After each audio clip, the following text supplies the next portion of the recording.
All right. Good morning, everybody. How are you? This is interesting. This side is a bit fuller.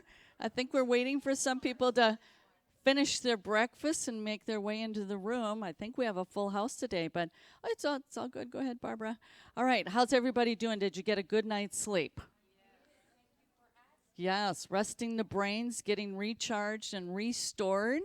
We're into a really exciting day today. Book flipping profit system.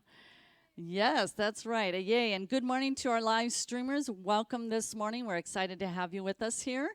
So day 3, and this is our unique and proprietary system. This is from Brian, who worked the book category. It was his first category on Amazon. And this category kind of saved his life, you might say. New law came out in the state of California when he was practicing as a neuromuscular therapist. And similar to what happened to us with our windshield replacement business, one of those laws can come out and it can just take your business right under. And that's what happened for us, and that's what happened for Brian. He lost well over 60% of his clients literally overnight, gone. And so what's the guy to do? So he actually started with eBay, which was just going to garage sales, finding stuff, cleaning it up in the yard.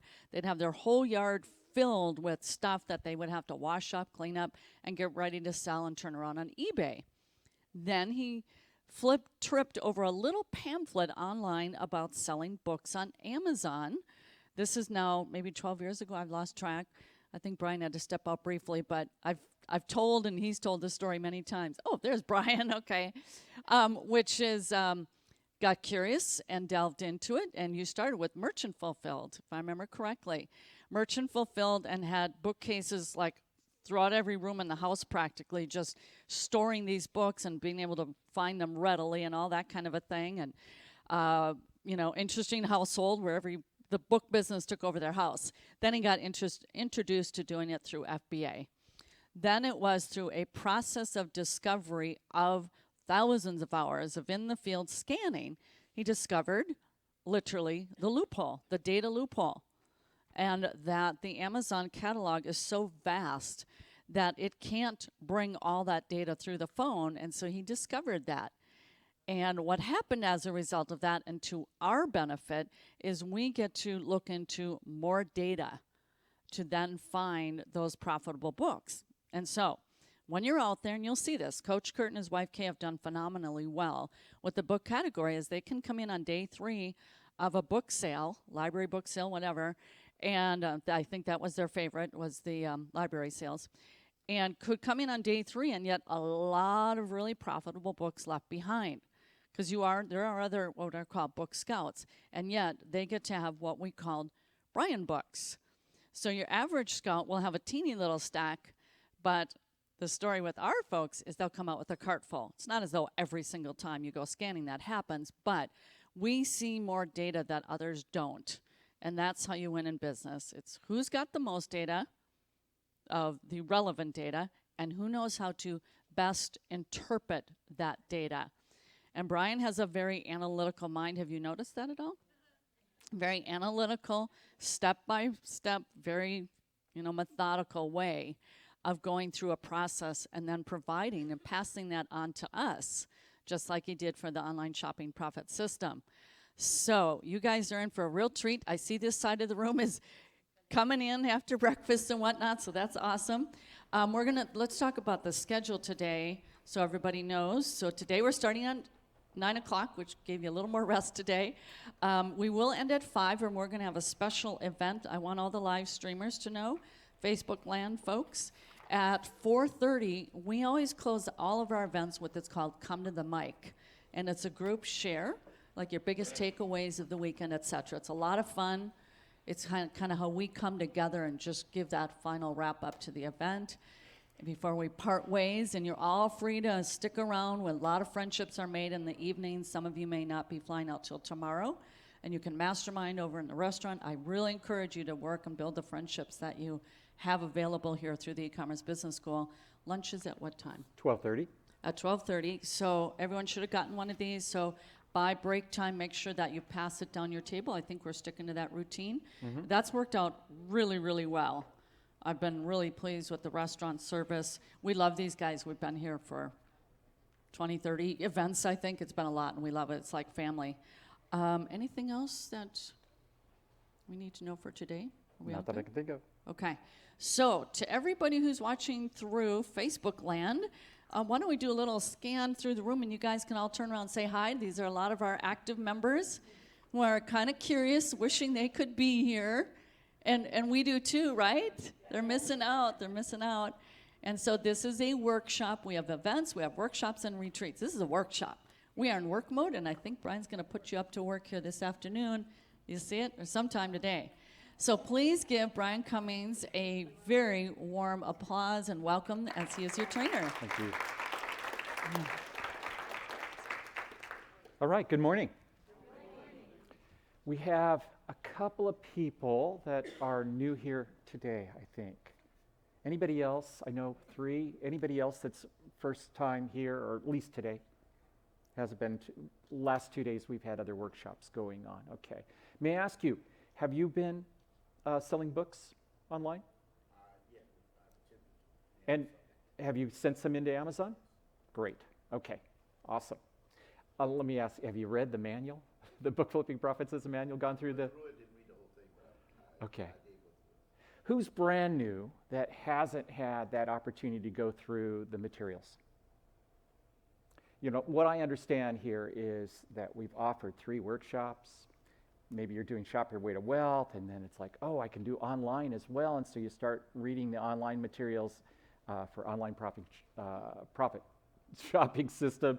And then the book flipping is like, yeah, I want to do that someday, but I'm here for the workshop, so I'll be attending. So, okay, just know that you're here. The apps, the Scoutly app. Who has the Scoutly app installed and working on their phone? Okay, more than half the room. That's awesome. Because those of you that do not have the app installed and working, it's not a problem. We're going to pair you with somebody that does. We're going to be doing a couple of exercises.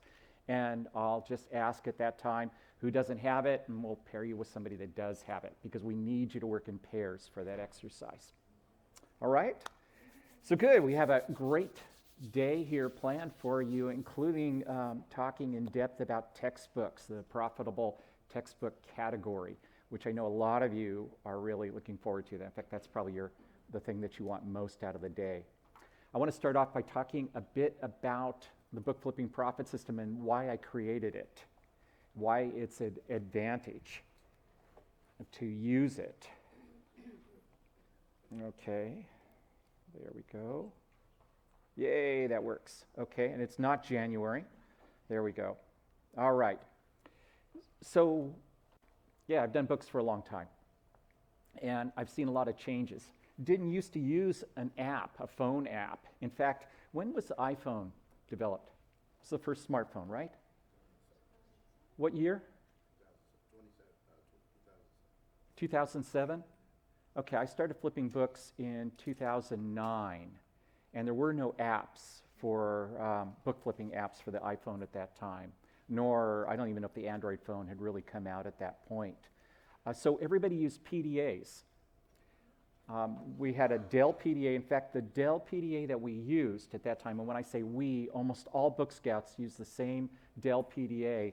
I don't have one here with me. They didn't even make it anymore. Dell had stopped making that tool, but it was so popular among the Book Scouts that you had to buy it on the secondary market, like on eBay. And sometimes you could find new ones, but otherwise you were buying used ones. And that's what we would download the Amazon database to. So you download the database from one of these companies, a seller tool, the same company. They sold that. In fact, they still sell that same Dell PDA.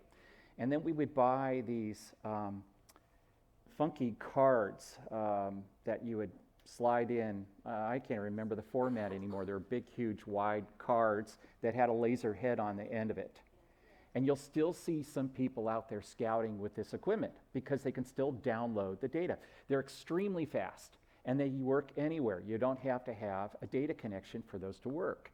And so for some teams of scouters out there, these would be like somebody that wants to hire a crew of people to do that, they'll buy these Dell PDAs because they know that those people can't look up additional information on Amazon.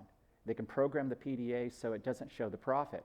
So you can give this tool out to a bunch of people and say, go scan books and just buy books that say ding. When it goes ding or buy, just pick up that book. That's fine with me when I see these teams. That sounds awesome, right? Yeah. You can program this app to do the same thing, to go ding. And we do have it programmed, but I don't have it programmed for the same reason. Those of you that are using it and saying, okay, I hear the ding, I buy the book, don't do that, please. If it says buy and you buy the book, don't follow that. They've even, on this app, put in advanced triggers just about a year ago. Not advanced, they call it something else, but I've been backwards and forwards through these new settings trying to get them to work so that they would not leave out books that were profitable. In other words, they'd be able to, with a reasonable accuracy, find all profitable FBA books. It's not possible. And it has to do with the data that we get from Amazon. You cannot program these apps so that they'll find all the profitable books. So if you set the app up so you could be sure that the book is going to be profitable, won't buy any duds or rejects, you're going to leave all kinds of books behind. And when I started to see that, it's like, oh, I've got an edge. Wow, look at all these profitable books. So at that time, using the PDA, I had to get out my cell phone and my PDA to be able to do the magic that I do. Now it's all wrapped in one, and a seller tool has gotten pretty astute about this. They've added the tools that I've used in the past, like the little button to camel, camel, camel, although we don't use that anymore. So now it's the little button to keepa. And it gives us this information that we need to have to make an accurate pricing decision, or at least as accurate as can be made. So I don't want to see any dummies in this class. In fact, I'm hoping that after you've been through this class, we won't have any dummies in here. And by what I mean by that are people that don't use their own brains, own minds, they just trust the app. Do not trust the app. You've got to verify the information. And I hear this a lot from people that say, it said buy, well, or it'll say, it said reject. And did you notice that in the programming, we don't use reject, we use check? Because a lot of those books that say reject, you just need to check them, especially with the programming that I've put in the app here. Okay, so it's check or reject. If it says check, you need to check it out. You can't just buy it. That's why I pulled the buy signal off of there and replaced it with check. The reason this works, and the reason why we have to use this system, is because we're selling through FBA. Fulfilled by Amazon. Everybody here knows what FBA is. There is anybody that does not know what FBA is? How many people here do not, or how many, let's say, you don't know what FBA is? Do you have a Prime membership? Amazon Prime? Great. Do you buy through Amazon? Okay, awesome. So you have a Prime membership. He knows what FBA is. If you have a Prime membership, you know what FBA is. You just don't know that it's called that, because you're buying FBA products, including FBA books. So everything that's Prime is in a warehouse. We send our books to the Amazon warehouse, so they're available for Prime customers. Prime customers get books within 2 days. If they buy it from a merchant-fulfilled seller, it's going to take up to 9, well, actually over a weekend, it could take up to 11 days to get there. That's one of the reasons why they buy books through Prime. There's lots of other reasons. But it's this idea of Prime and the amount of money that people are willing to spend to get things through Prime that make this work. So why do they have Prime? You know, it's $119 now, and they get all of these benefits. But by far, it's this free 2-day shipping that people like. I don't know, how much do you guys use the rest of this stuff? I use the instant video. It's kind of cool, right? Use them all? Great. But would you pay for it if you just had that? Yeah, that's the way it is for most people. So for us, by selling through FBA, we get to take advantage of Prime buyers who want to or are willing to spend more to get it right away. But they don't have to be a Prime buyer to take advantage of that. They can be anybody on Amazon that buys our book. We get to charge more for it. It sells faster because there's fewer Prime-enabled books, fewer people, fewer booksellers sending their books into FBA. And those books that they do send into FBA sell faster. So maybe 5% of books sold on Amazon are sold through FBA. The rest are merchant fulfilled. Those sell faster. We get to take advantage of that. And it's easier to scale our business. Why is that? Why is it easier to be out there sourcing books, more books, if you're selling through FBA? You know, at the store. You're not stuck having to ship one book at a time to customers. You're not doing merchant fulfilled shipping. So this is the price differential that you'll see. This is very common to see this. That right there, this is the merchant fulfilled, $1.28. There's another $4 of shipping that's tacked onto that. But the Prime price right here, used Prime, is $18.53. And look at this. They could buy it brand new for $20. And it's, you know, they'll buy a used one for $18.53. Wouldn't you think that everybody just buy a new one for $1.50 more? Wouldn't it make sense? People will... No, this is new. This is Prime. Is it Prime new? Yeah, that's coming from Amazon itself. And Prime New would give you the same benefits. Yes. Mm-hmm. So this is coming from Amazon. This is coming from one of us, but it's through a fulfillment center. So they're both coming from the fulfillment center. They're both Prime. And you can buy a used one that you may not be certain what the quality is of it for $18.53, or for $1.50 more, you can buy it brand new. Wouldn't everybody buy new? Yeah. I would, for $1.50. What's the rationale? That it's brand new and nobody's... The rationale of buying the used. You get to save $1.50. Less than 10%. A student, yes, lots of people might do it. That's the nice thing about it. People are interested in saving money. I mean, look, they could buy it for $1.28 plus $3.99 shipping. So a little over $5 there. That's a lot more. That's more than 3 times the price. And yet people are still willing to do this. When I first started selling through FBA, I didn't think that people would be willing to pay that much more. I thought, no way. I bet they wouldn't even be willing to pay twice as much for a Prime-enabled book. And I kept raising my Prime prices higher and higher and higher and higher until I got to just a few percentage points away from Amazon's brand new price. And they still sell. There's a limit to that, though. I mean, when you could buy it merchant fulfilled for $5 and the cheapest FBA offer is $50, used FBA, there's a limit to how far people are willing to go to buy one. So we'll talk about that. This is another example here. This is very, very common, $3.04, merchant fulfilled, $14.66 FBA. And that is one of my sale, order pages from Amazon. So the scouting tools, the right scouting tools for this, and those tools that can take advantage of the data loophole. I already talked about the PDA. This system will not work with a PDA. You're going to have a smartphone alongside that PDA. None of you are using a PDA for this, are you? You're all using your phones, smartphones? Okay. That is so old school now. So you need the app, and we recommend the Seller Tool app. Is there anybody here from Canada? Or anybody watching from Canada or UK? So if there is, type in chat, please. Let us know. Smartphone app. We're all using a Seller Tool. There are a couple of other apps that will work, and work just about as well. There's a new one that's out there, a little more expensive than the Seller Tool, and I still prefer a Seller Tool over it. It's really handy to have what most people call a scanner. This is a Bluetooth barcode reader is what it really is. Boy, this one's down to $50 now. Let's see. $37 on eBay. Yeah. There, you can kind of see the light on it, a little bit of the light. There's better ones than this by far. This is my 4th one, I think, because they do break. And I've had some other ones, but gee, the others, the one that I'd recommend otherwise is well over $300 from, oh no, that's not that one there. Yeah, I don't have one of those with me, but most people are using this for $50.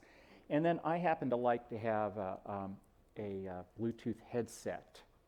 And this one I really enjoy because it's stereo and I get both ears in. And so, you know that horrible music and all the kids screaming in thrift stores? Oh, yeah, I just tune it right out, you know. And then I've got my favorite podcast or music going on. And that ding still pierces right through. You see, I'll use the ding, the buy signal, to alert me that my app is saying, hey, you should check this book. That's the only reason I have that. And so with books, because I'm scanning so quickly, I mean, they do a nice job in a bookshelf, right? They line all the books up, and many, if not most of the books, have this right on the right-hand corner. And so the books are this way, and you just like push it like that and scan it. In fact, when I line up all these books, like that, they're all sitting nicely on a bookshelf. I push them this way on the bookshelf. I just kind of slide them over, and then they're all exposed, and one at a time I peel them back and scan.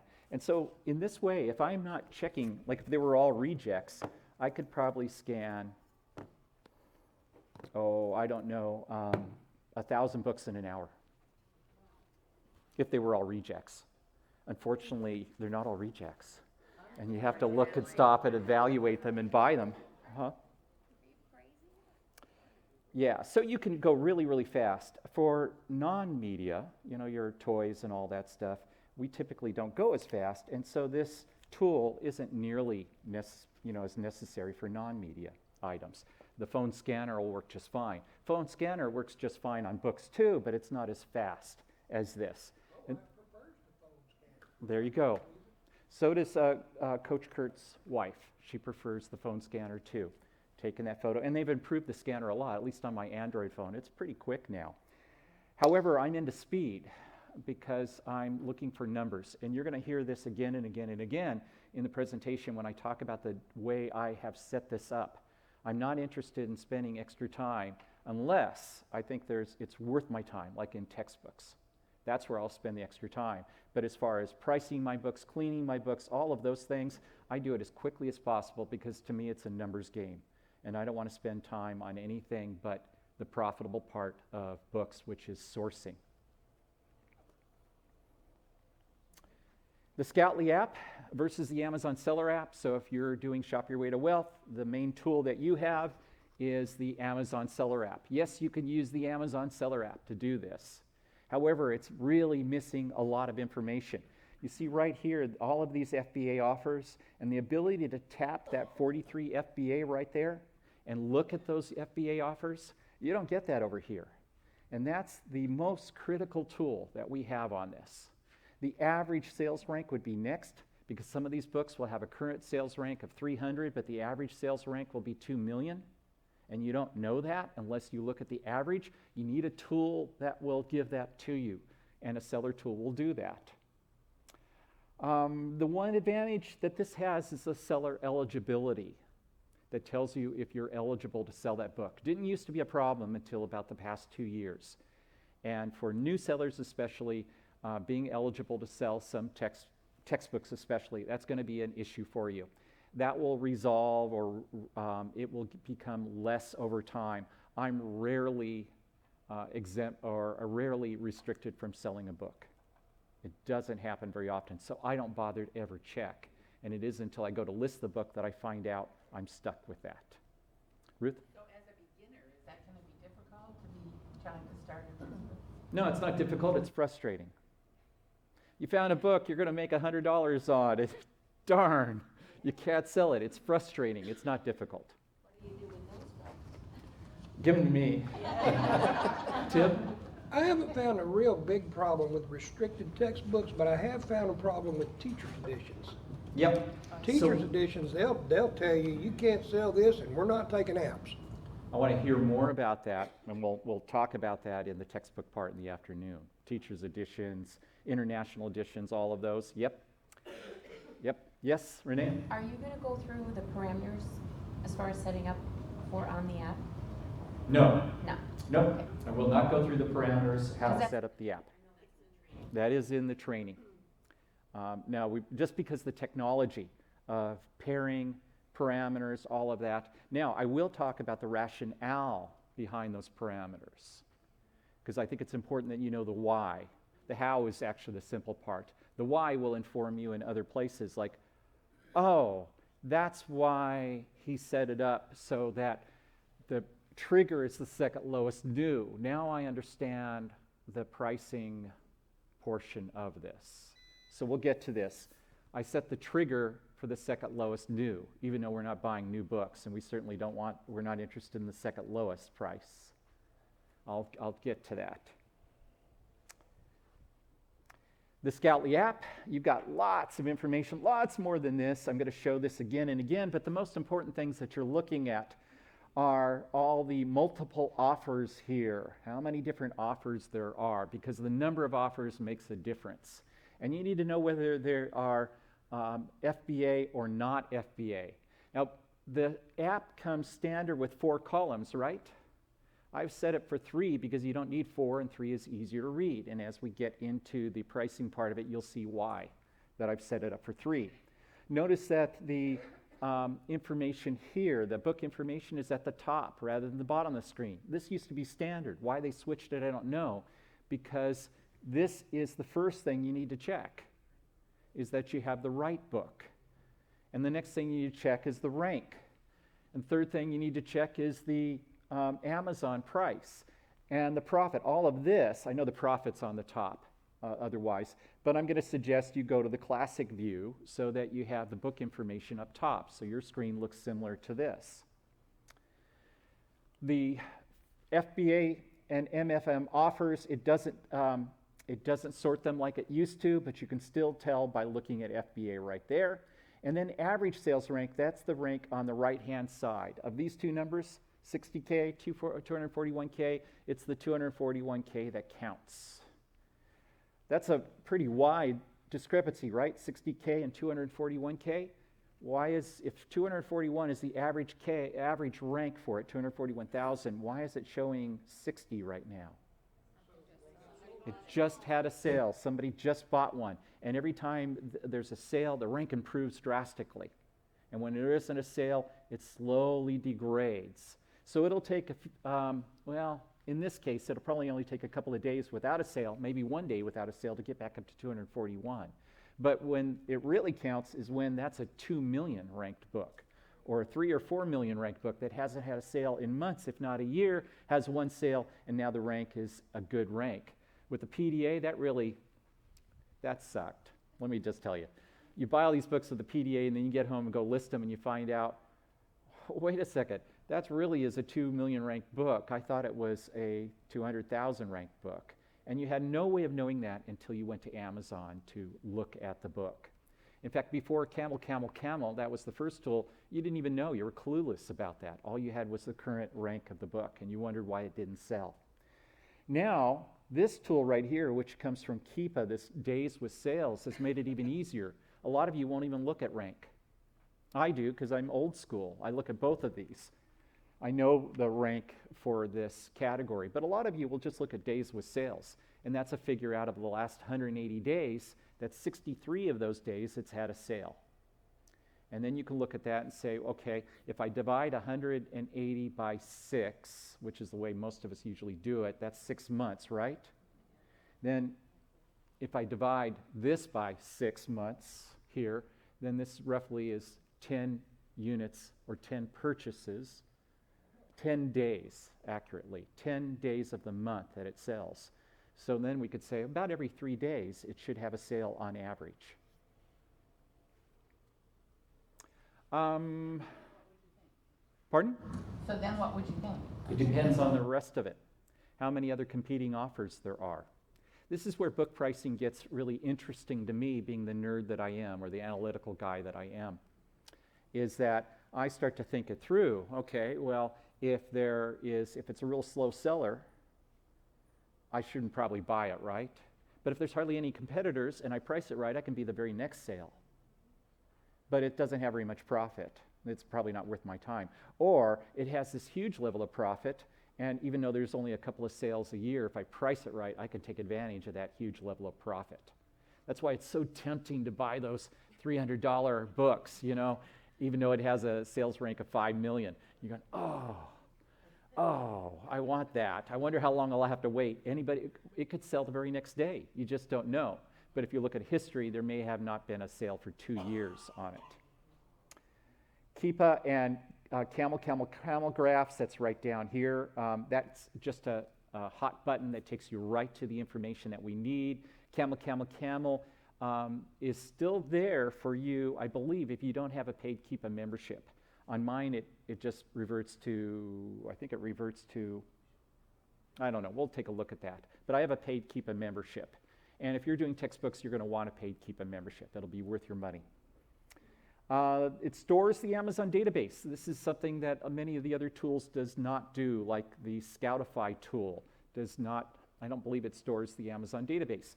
The advantage of that is that if you're in the back of, you're out in the sticks someplace and there's no data transfer, there's no you're out of cellular data range, you still have the Amazon database. You can't do live lookups, but you still have that database so you can make an informed decision. And then the advanced triggers that's in this are the only triggers that we use. They have basic triggers, advanced triggers, and then the other one that I can't remember the name of that's really complicated if you ever check it out. We don't use any of that. In fact, you'll notice that there are other views, bird view, bar graph. We don't bother with any of that. We keep it simple. This is the information that you need. I do it quickly. You can get the information you need here. So I like this app because of this. The scanning the barcodes, of course, you can use your phone or you can use the scanner, the barcode reader, and it just makes it so much faster. And that's why we use that. So remember, it's speed. That tool is faster. And the headset for the reasons I spoke of earlier. You'll notice Danita wears one of these. Hers is gold. Mine's black. You know, you can get it in pink, I believe. These proliferate all over the place. But you can use the other style like this, provided it does music. It does audio rather than just phone calls. So if you don't like that style and you just want this thing hanging on your ear, you could do that as well. So if you don't know if you have one of these and you're not sure if you can use it for it, just turn on your Scoutly app or start up some music on your phone. You'll know very quickly. This is where a lot of people have more challenge here. And we're taking advantage of the difference in price between merchant fulfilled and FBA. By far, the majority of books sold on Amazon have the lowest used price in this range. Out of 60 million plus active offers on Amazon, probably 59 million of those, maybe even more, have a lowest used price in this range. That's merchant fulfilled. FBA, it just doesn't matter. FBA is its own animal. So many of those books that are here that the book scouts will leave behind because they're not looking up the FBA prices, we can take advantage of because they're in that price range. Most of the apps, if the book is up in this price range, they will recognize it. So even if they're not using the system, even if they have a Dell PDA and they're going through bookshelves looking at books, they'll be able to reap the majority of these. So that's unfortunate. We go to a sale and they're not using our system. They're still going to find these books. But where our system really shines is cleaning up in this area. So these become our bread and butter books. And then these up here, that's great. Those are, the icing on the cake. But when you see all those pictures of me with a full shopping cart, probably 80% of them are in this range. And that's okay with me. I don't mind that at all. I do it in volume. Remember, speed and volume. So there's a shopping cart. I just stopped taking them. I have so many pictures of this, and I never did take them until I started working here because Ann likes marketing pictures, and these sell programs. So I started taking them, and after a while I was just kind of like, oh yeah, it's another cart full of books. This became routine. But I know where to go find the sources of these books, and that's what you're going to learn here today. Where do you spend your time? Well, where these are available, where you can find the sources of books. And it's competitive out there. You're going to find a lot of other scouts vying for those same sources. Typically, they're in Friends of the Library sales and Goodwill, Savers, those types of chain thrift stores. Although yard sales can be really surprisingly rewarding. Okay, the loophole. This probably wouldn't work without this. A long time ago, it seems like I heard Danita say back in the day, when she was first selling on Amazon, back in the day. Well, back in the day for me, this loophole didn't exist. Amazon provided all the data in that app that went to the PDA at that time. So all the offers of books on Amazon were available in that PDA, in the download to this. Amazon, as they got more products, not just books, but all these other products, and the use of these tools, these scanning tools, started to proliferate, and the companies that sell the data for this, Amazon was transferring more and more and more and more data, and that's expensive to do that. So they devised a way to reduce that amount of data. I mean, look at this. This is just an ordinary James Patterson book, right? And this is the hardcover version. And there's 206 used offers, 59 offers, 9 collectible offers. So there's, going on 300 offers, 300 individual books. And anyway, one of those offers could have 10 copies, by the way, connected to it, or 20 copies connected to it. Amazon doesn't need 300 offers, but they're not going to stop you from putting up those books. They know that all those offers are not going to sell. So they just started limiting the data that's going to the third-party services that provide us the apps. And they found this way of doing it where they limit just the lowest priced offers because they know it's the lowest priced offers that's going to sell. We look at this, and there's a new offer from Amazon for $16.86. But if you brought up this book on Amazon right now, there's probably new offers for $40 for it, $30, who knows? And they know those never sell because people aren't going to pay $30 for a new offer when they can get it directly from Amazon for $16.86. So they just supply the lowest priced offers for this. So they put it in what they call buckets. And this is their API, which application programming interface. Did I get it right? And that's just their fancy term for the programming for the third-party service providers, like a seller tool, that pick up the data. So it's just all transferred. And they put it in buckets where they organize the data so that it shows up in a certain way that the apps can use it and put it on the screen. That's why our screens are set up with these columns, because they are orchestrated or organized by the data that Amazon is sending in these buckets. And they put the 20 lowest used and the 20 lowest new. Now, sometimes they only put the 15 lowest used or 15 lowest new. I can't figure out why they're doing it the way they are, but all we see then are just those lowest prices. So on the app, it shows up like this. This book right here, with 12 used copies total and 7 new copies, how many of those are we going to see on our app? All of them? All of them, because they're all within the 20 lowest used or included within the 20 lowest used, 20 lowest new. But on this one here, with 206 used offers, that was the book that I was just showing you right there, how many of those are we going to see? Just the 20 lowest new. They all happen to be merchant fulfilled offers, starting at $2.72, $6.86, $6.90, $6.95, $7, $7.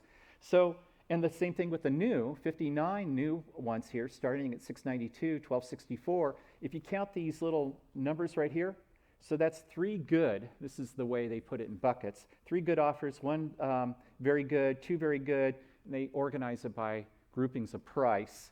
2 good, 1 like new, 5 good, 1 good. So that's 3, 4, 6, 8, 9, 10, 15, 16 offers that are showing there. Could be a couple more down below that. That's what we get. So there's nothing in the FBA. Here's the book, we scan it, this is what we see, but we go to Amazon, and lo and behold, there are prime FBA offers from $12.88, $14.71, $14.79, and there's the new one for $16.86. If you have the PDA, there's no way you can know that. If you're just trusting the data on your app and you're not investigating further, there's no way you can know that. we take an additional step. We just trouble ourselves just a little bit more by tapping on this FBA, and it exposes this. And it's kind of like a no-brainer. Wouldn't anybody do that? It's only one step. People don't do it. Debbie? One of the things we found in January, so now I'm so glad I'm here again. So the buckets are dividing it between new and used. It doesn't give FBA a bucket and then merchant fulfillment. That's correct. And whatever, so. That's correct. These buckets do not care whether it's FBA or not. Now, having said that, there's some exceptions to that, where Amazon will include the lowest FBA, one lowest FBA offer. And there must be a rhyme or reason to it, right? Everything that Amazon does has a rhyme or reason, right? From their point of view. But we will see 59 used offers, and they'll show the one lowest FBA, and it won't be within the 20 lowest merchant fulfilled prices. So Amazon is providing some of this data. When, how, why, we don't know. The only way we can know for sure is if we go to the source. And that's where we're going to. So the button right here takes us straight to where we need to go, which is the offer page. And that was part of the brilliance of a seller tool. They make it easy for us. They make it easy for other sellers, and sellers just don't think it through. They're probably the same people that I was affectionately calling dummies, that are just, if it says buy, they buy it. And I don't want you to do that. I want you to take this extra step here, because this will make you very profitable, make you a smart bookseller. Another example, here it is with a new one. Now the new one shows, right?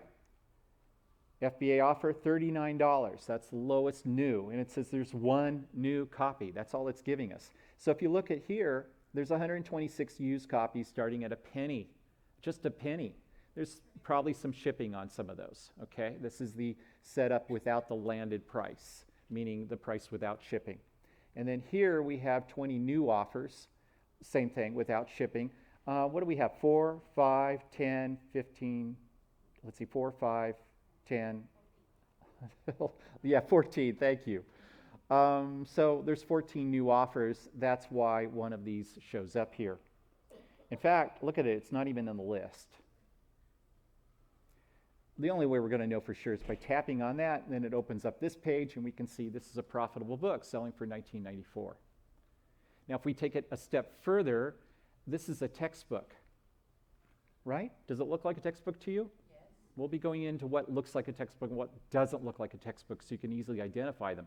Then we're going to take it one step further, which I'll show you in the afternoon, of looking at the price history on this and see if it has a seasonal rise in price at the beginning of the semester, because this book would probably sell for double that. Okay, there's a question, Nina? But Sally does do landed prices now, is that correct? You can, I think it's all landed. That's what we do, is landed price. For a while, you could set it either way. I was old school, and so I was always saying it's plus $3.99, plus $3.99, because back in the day, all books had $3.99. All merchant-fulfilled books had $3.99 shipping. It was just mandatory from Amazon. That's changed.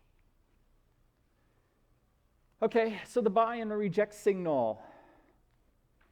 This one is clearly a buy. Well, actually, you don't get to see the lowest used. But even here, if you look at it, if this were set up for the pricing triggers, you would get a buy, and this would be a profitable book. So it would be clearly a buy signal, and that would be fine. But this one right here would give us a reject signal, and we would pass a buy. But yet with one tap, we can see that it's selling for $18.99, $19, $22.95. With one tap, we'll find this book where all the people that don't bother to tap, or they're using the PDA, or just listening to the signals where it clearly says reject, are going to pass this book by. That's that, 80% of my card are those. So thank heavens other people are not smart scanners. But if you're clicking through there, what would trigger you to stop and look at this? Because the way I have the settings set up, this is going to be a check.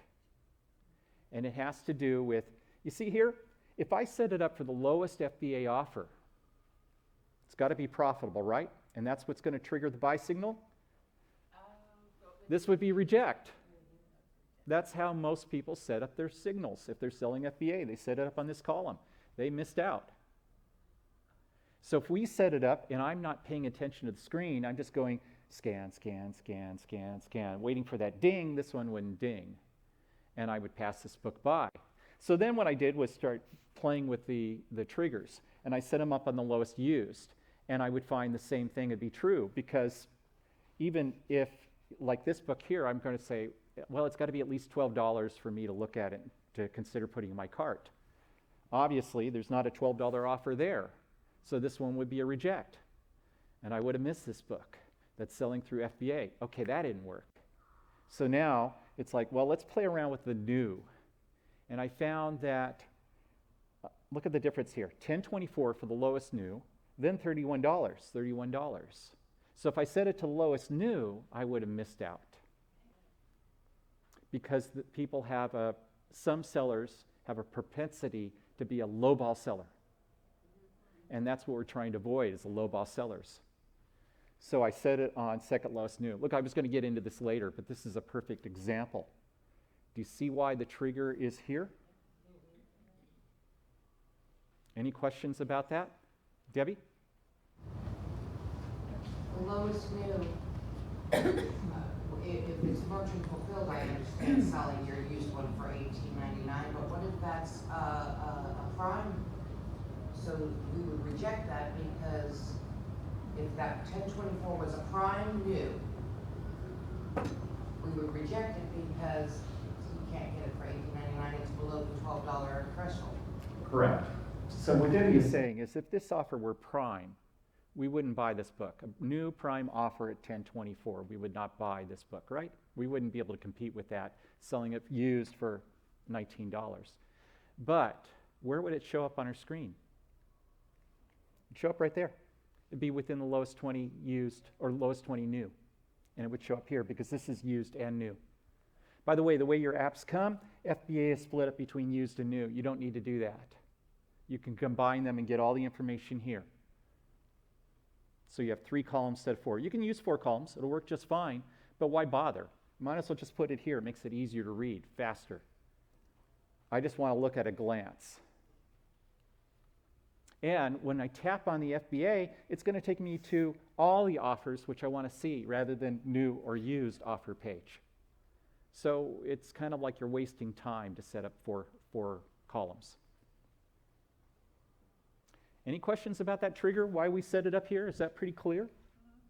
Yeah. Awesome. This is one of the most confusing things for people. Wow, why did you put it on second lowest new?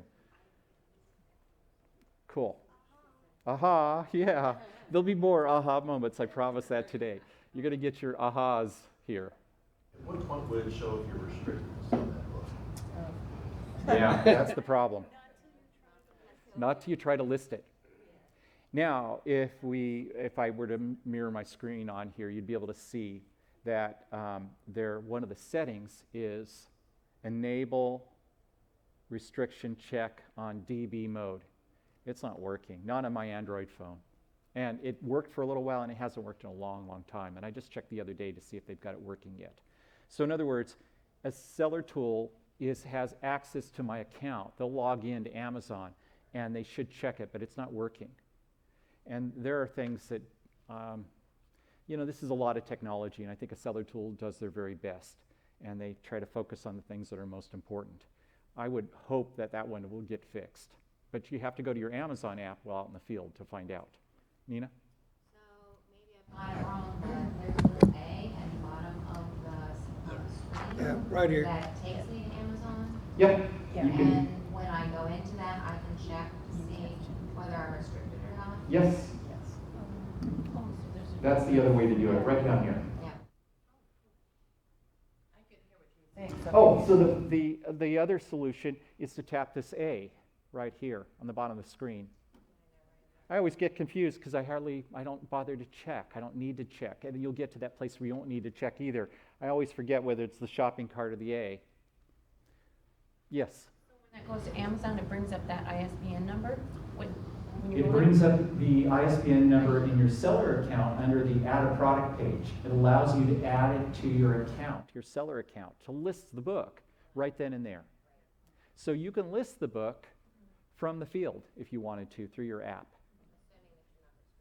And there's a couple of people, well, that's where you get the approval or the restriction is on the Add a Product page. And so those of you that have been here for Shop Your Way to Wealth, we've already been through all that. You understand that.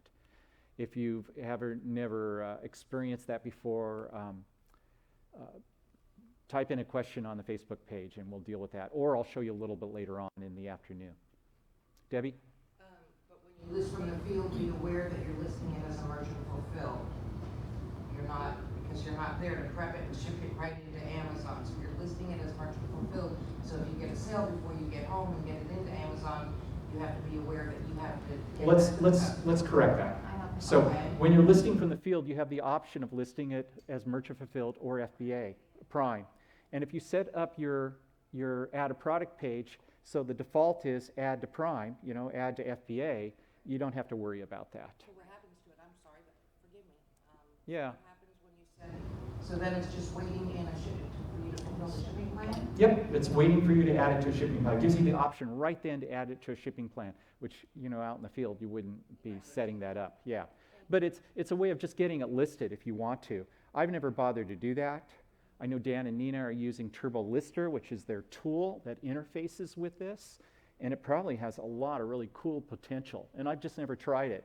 I've been using the tools that I've been using. So Turbo Lister is free, and it's fast. You know what we may do sometime, if you're willing, is to have you on one of our support calls, and we'll do a little demo on that, on Turbo Lister, if you'd like to. You guys are always on the couch. That's your office, right? The couch? Secondary office. Okay.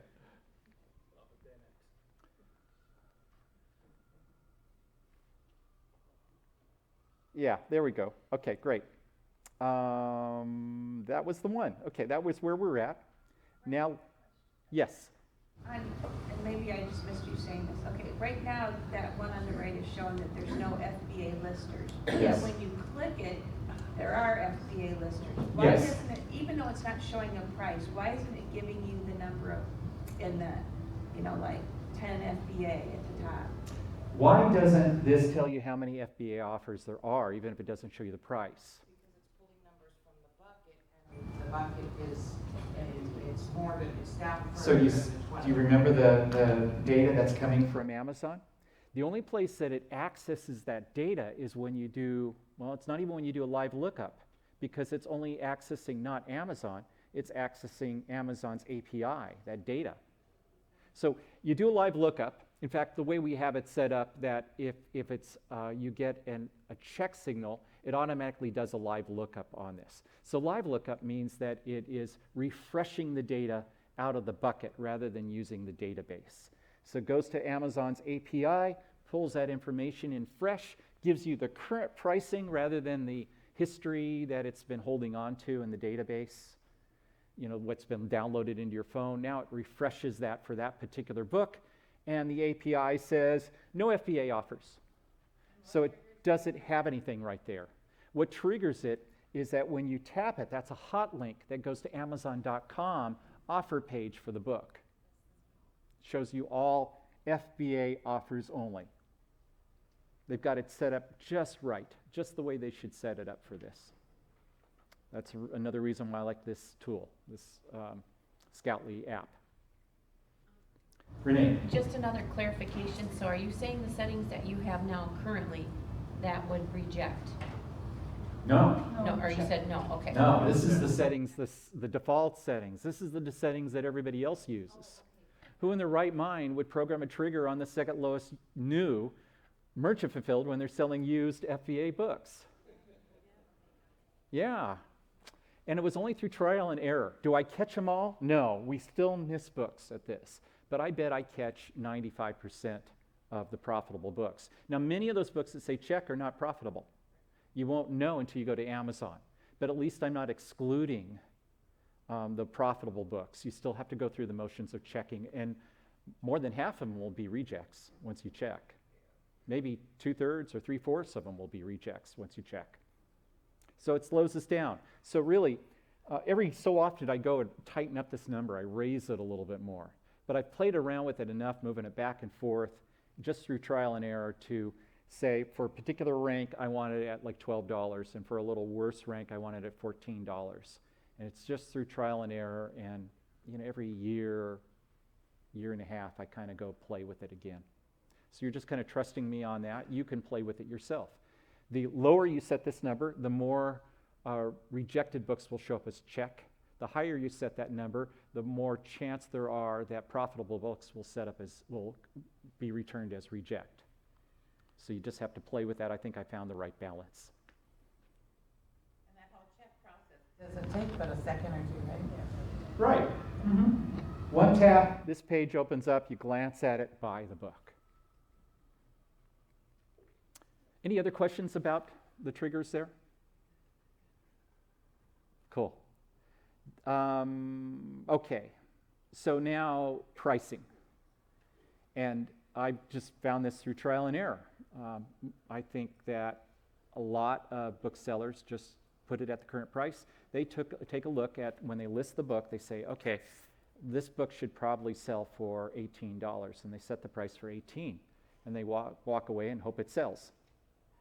And then they come back after a month and they look at the price and say, well, how come all these sellers are at $12 now? It should be at $18. Well, the price dropped, and they didn't drop with it because the price is really fluid on Amazon. In fact, for books, used books, it's the most volatile pricing category. Used books has by far the most volatile pricing on Amazon of any category. Why?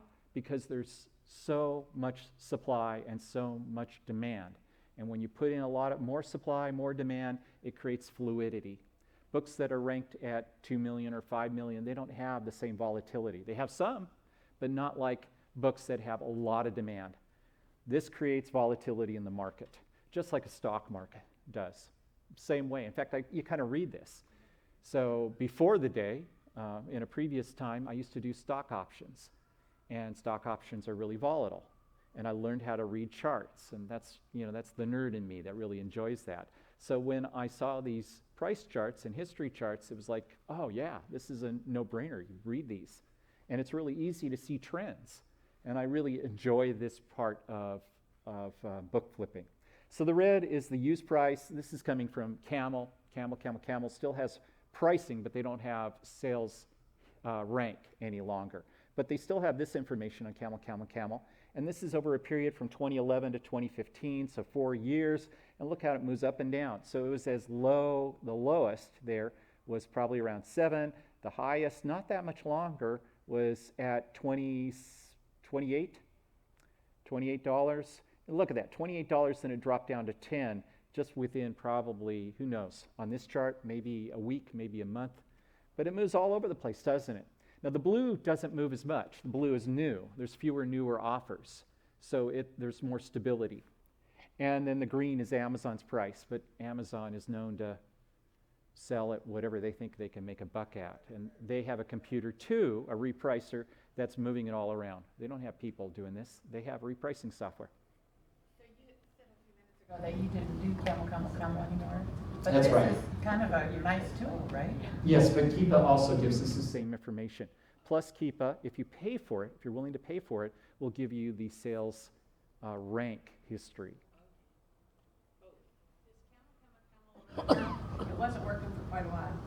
The sales rank history isn't working, but I believe that the price is. But we're not going to use it in this. I still have a bunch of examples because before Keepa, this was the tool that everybody used. Renee? As far as downloading the database, if we're going in a big metal shed with a bunch of books and there's probably not going to be a good signal, Yep. would you suggest a download right before you go in there? Or Yeah, that morning. Something like that. So the question is, if you're going someplace where you know there won't be a data signal, should you have a fresh download? Yes, because of this volatility, that it could do that overnight. So have the freshest data possible. You'll still get some products that are not accurately priced or ranked, even with a fresh download. I don't know how often they update it as Seller Tool. I think it's daily. They update Amazon's database into the tool. It yells at you if you don't download it often enough. Yes. She's saying that you get a warning on your screen that if you don't have a fresh download, if it's like 10 days old. Okay, so if you're using repricing software, you have to set it to whatever data points that the repricing software has access to. And this is a picture from Celery. It has access to more data points than the other repricers out there. It's more expensive. They use an additional API that most of the other repricers and your phone app doesn't use. So the Celery's API has the ability to look within your account, and then it can look up your offer compared to other FBA offers. It's the reason I like Celery, besides its ability to program, is so flexible and in-depth, but it's certainly complicated. Well, in the afternoon, we'll be talking about the different repricers and why you want to use them. But the things that we're comparing it to are the same things that you have to compare it to in your mind when you're making a pricing decision. You've got to be looking at all these data points. You have to be thinking about how high, what's the upper price limit? What is an upper price limit for a typical book or for some books on Amazon? New what? New price, yes, you've got a used one, but didn't we see a used price at $18.99 and there was a new one just a moment ago at New Merchant Fulfilled? 20% below Amazon's price? Is Amazon's price our ceiling often when Amazon's selling it? Yes. Yeah. So there's an upper price limit, is Amazon's price. A lower price limit. What would be a lower price limit for you on a book? $12. What else? Pardon? Cost plus shipping? Break even? That includes all of Amazon's fees, right? Yes, including all of it. So you want to make money, including your cost. What's a time in which you might be willing to sell it for less? And Danita spoke about this. Storage fees. Okay, what else? She mentioned something else.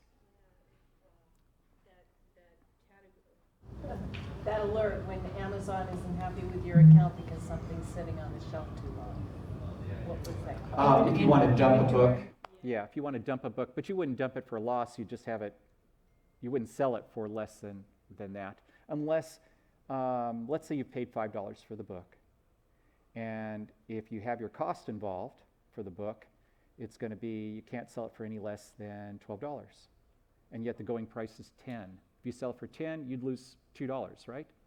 But you already paid for that 5. Now Amazon's going to give you basically $3 more or $3 back if you do the math. We'll get into that more. So we're comparing to the buy box, Amazon, FBA, new, used, current. We compare it to the merchant fulfilled offers. And we're doing that in our minds. And that's what I want you to walk away with today, is a really solid ability to understand pricing right up here. That's the most important part. Because if you don't get it here, you'll never really be able to adequately set a repricer, to program a repricer. You've got to understand it here. And then informative book descriptions. This is just an edge that I found because I'm a book buyer. And I know that I go and look for detailed information. And so I thought I'll provide the same detailed information. I found it works, that people pay more for my book, because I assume because of the detailed information. I mean, there's 2 used good FBA books, and there's one at 15, and mine's at 18, and mine sells over the $15 one. Why is that? They know what they're getting because I've adequately described the book. So that means you have to be able to describe the book. And we provide you with book descriptions, but you have to know which one to choose. And so there's these different categories. Those are condition grades. And then you need to know the terminology for these books. And we'll get into what the terminology is. And here's where the conditions are. And I often, in our sales pitches, I read this out loud so people can get an idea of why. If they think about it from the point of view of the buyer, you'll get a better understanding. In fact, I didn't have a Prime membership for the longest time. I'm a real low-ball buyer, so I go to eBay, right, where the low prices are, real low prices. And I just didn't realize how great Prime was. When I bought Prime for myself, became a Prime customer, it made me a better seller, because then I understood what Prime sellers were thinking of, and I raised all my prices. Made me more profitable having a Prime membership. So if you've never had a Prime membership, I highly recommend you just get a trial and buy a few things so you get the idea. You might get stuck on it. Okay. Now we're going to get into the nitty-gritty here, starting with book anatomy. Any questions about the book flipping profit system itself? We're going to take a break in about 40 minutes. So if you're good, we're going to just delve right into book conditions. Okay. Anatomy, funny term, but if you type in book anatomy on Google, you're going to get all this information. That's I don't know why they call it that, but it's kind of cool. So book anatomy, you need to know the parts of the book to be able to describe them, and it's pretty simple. And I don't know them like a book collector or what's the term for it? I can't even think of the term right now. Nope. What a person that bought antiquarian, what do you call that? Book, yeah, it's a term for people that buy old books, collectible books, books of a lot of value. And we don't specialize that. We don't sell those books, mostly because that type of book doesn't sell on Amazon, and we're an Amazon FBA seller. We don't bother with those kinds of books. I had stacks of those kinds of books, antiquarian books. So what we need to know is that this is simply called a spine or a binding. You don't have to know some of the other terminology. You don't have to know what a fly page is, for instance. This is a cover. Pretty simple, right? And sometimes you'll see it referred to as a board if it's a hardback. Book edges, page edges. What's the difference between a book edge and a page edge? That's the book edge, all four of them, you know. The page edge is just an individual page. So, pretty simple. Book edge is sometimes called a page block. I think so. See, there's one of those terms I'm not even sure of that Dan's saying. So the book edge is sometimes called a block. Okay. But what does your customer use? This is the important thing. If you're trying to sell antiquarian books, you want to use those terms that the antiquarian dealer uses or the seller or buyer uses. But for the average buyer, if you use block, I'm going to guess most of them don't know. Anybody here know what a block is on a book? I would have not understood what your description meant. So I tend to speak to my buyer. And if you're ever taking any marketing classes, copywriting classes, they're going to always say, speak to a fifth grader. Speak on the fifth grade level. And that's the most successful tip in copywriting. Soft cover, paperback, softbound. I think that everybody recognizes those terms. They know what they are. Hardcover, hardback, hardbound, clothbound. That one's confusing to me because I think of cloth as being soft, right? But you'll see that a lot because an older book, the board itself is wrapped in fabric. So that's where they got that term clothbound. No, you'll find leather bounds that have a board and leather bounds that don't have. In fact, it's not leather bound, it's just a leather cover at that place. So Bibles often have leather covers, but they're soft. So what is the box? Pardon? So what is the box? The box? Or the block? The block? Dan, what is the block on a book? I think it's the page edges.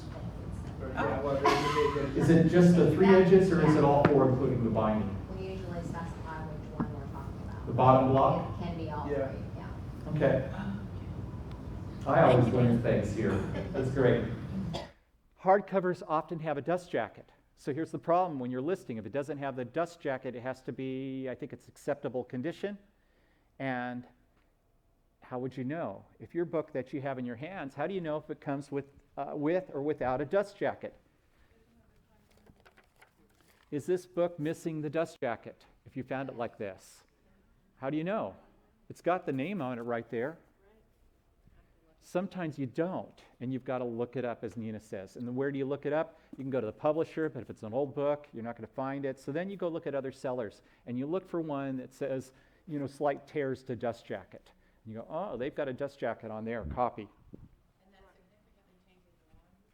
Well, it allows you to list it as good or very good or like new, but without the dust jacket, you have to list it as acceptable only. Yes? I wanted to recheck that maybe during the break, because when that came up in the group, somebody was talking about. Maybe it's under good? Yeah, it's also listed under good as well, and I think even under very good there, but I just remember dealing with it. So in your manuals, you're going to find the book conditions. They changed since we printed the manuals. Amazon changed them again. So we'll look it up. I've got the brand new ones right up here, and I just can't remember off the top of my head which way it goes now. It's confusing to me because it's been both ways in the past. Okay, identifiers. This confuses people. People get trapped on this. In fact, I have a couple of books here that when we do an exercise, you're going to find that it may trap you as well. So that's a clue I don't usually tell people. I like to spring it on them. That's a 13-digit EAN. That's what it says right there. European article number. It's synonymous with ISBN, International Standard Book Number. On Amazon, a book ASIN, ASIN, is matched to a code that's usually the ISBN or EAN. But not all books have an ISBN. Some books just have a UPC code, which is 12 digits. I think that's 12. We should count it. Yeah, 12 digits. That's 13. Sometimes it's 10. This is 12. The number of digits is a clue, and it doesn't say whether it's a UPC or an ISBN. So you can look at the number of digits and know if it's a UPC code on it. And then they'll match the ASIN to the UPC code. So it's just, it gets confusing. And you need to know the code here to know which ASIN it gets matched to on Amazon. I've noticed that a lot of older books don't even have that. All they got is the Library of Congress card catalog number. Right. Yes. What do you do about that situation? So the LC, you'll sometimes see it'll be an LC, and it's usually, I think, about 7 digits about there on it. And we don't see these nearly as often. It'll be on the copyright page. It'll be on this page right here, instead of this 13-digit code or a 10-digit code. The International Standard Book Number was created in about 1972, somewhere right around there. That's when the different countries started to adopt this number. And before that, what we had here in the United States was the Library of Congress number, only in the United States. They moved to an international standard rather than just a US standard. Amazon doesn't match their ASIN to the LC number, so you have to do a title search in that case. If the book does not have a code, you're going to have to do a title search. If it only has a UPC, be careful, because Amazon will sometimes have 2 different books there.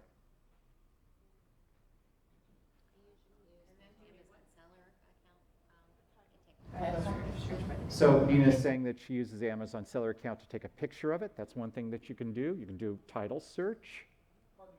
One that had a dust cover that no longer does. You got it. Right. Not all those books are in Amazon's picture database.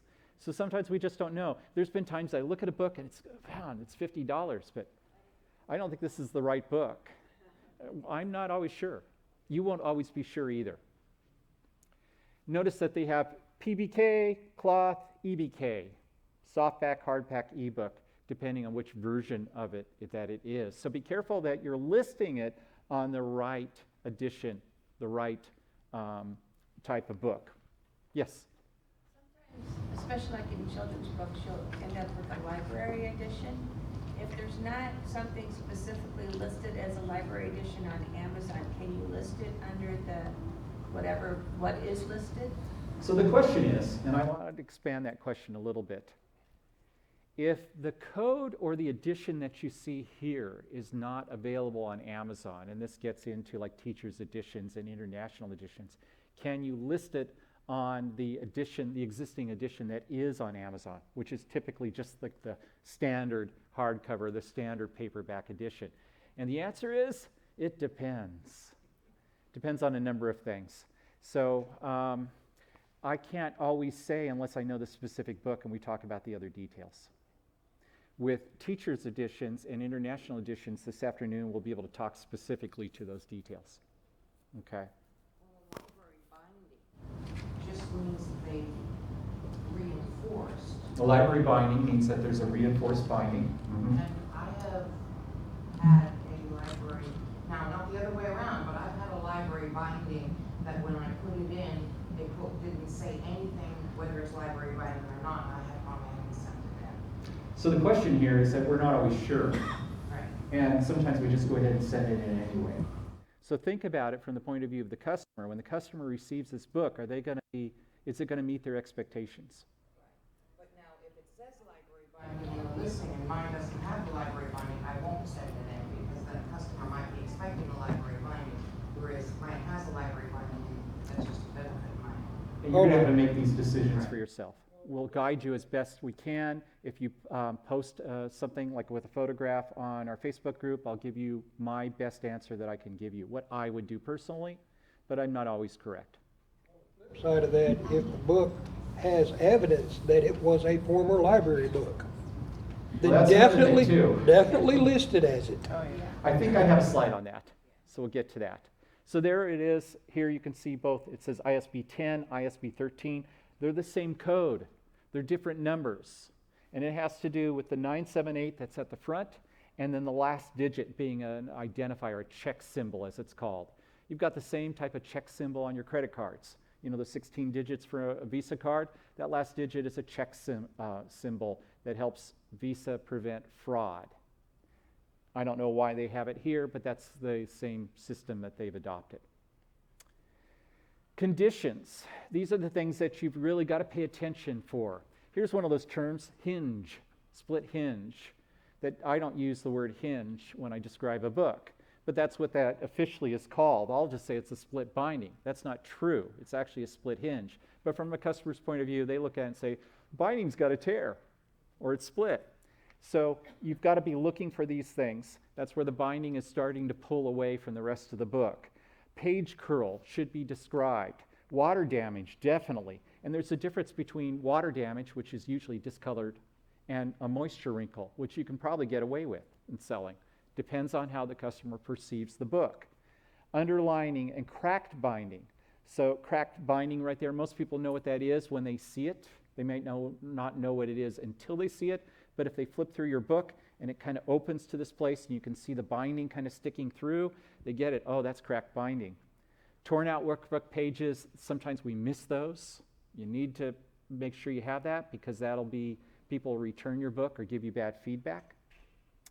Cover creases, we can describe that. That's not what an antiquarian dealer would call it, but that's what our customer would call it. Cover's creased. Missing supplementary materials. Amazon will let you list books with supplementary materials all the way up to like new. That's, I believe, new. Cocked binding. I don't know what to call that other than warped. That's where the binding is been like run over by a car, you know, or somebody really heavy or something heavy was on it and it warped the binding of the book. A little bit of cockiness is probably okay. I seem to be able to get away with it, right? Okay, but a lot, no. Rolling or warping, that's a little different than cocked binding. So these are the terms that I try to use. Look at this, professional review copy, not for sale. So those are the kinds of things that we're looking for. Here's no, we can't sell those. Well, let's look exactly at what we can sell here, because this is the brand new guidelines from Amazon. They did not change new or look new, like new, I guess. I think those remain the same. New, brand new copy with cover and original protective wrapping intact. Now this is kind of an issue among different sellers here on Amazon. What designates new? Because you pick up the book and you say, looks new to me. I mean, if I found this on a bookstore, I would say it's new. But it's not new, is it? It's been in circulation. So then for a while, Amazon didn't allow you to get the buy box on new. In fact, that was the way it was most of the time. So it didn't make sense to list it anyway as new. Now you can get the new buy box. But still, is this a new book or is it a like new book? That's like new. And what does like new mean, really? Does it mean it has only a little bit of page curl? No, it This is what Amazon says. Minor cosmetic defects such as marks, wear, cuts, bends, or crushes. Who decides what's minor or not minor? The customer decides that. If you send in a book that's like new and it doesn't look like new, you may get bad feedback. I have purchased like new books that definitely did not look like new, according to me, and I was disappointed. I haven't returned any of them, and I take pity on those poor booksellers that don't know how to describe their books. So I haven't made complaints, but other customers have made complaints.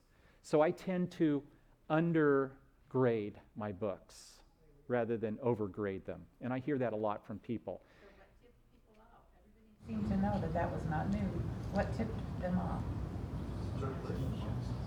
Because I had just said a moment ago, what tipped them off that this is That not you picked it up, like or- new, or this is not new, Right. is because I had just said this book's been in circulation. Oh, okay. Yeah. But actually, if we pass this around, yeah, I think most people would say this looks, no, there's a little bit. It's been, handled here quite a bit. Circulation, what exactly do you mean? That term, I think, comes from coin collecting, where a coin that has been in somebody's hands, that's all it takes, is it's been in hands, rather than from the mint, is in circulation. Well, and it looks new. It really in circulation because people are picking them up. Then. You probably should put it in like new. Now, you get to make your own decisions about your business, but for me, I would put that on like new.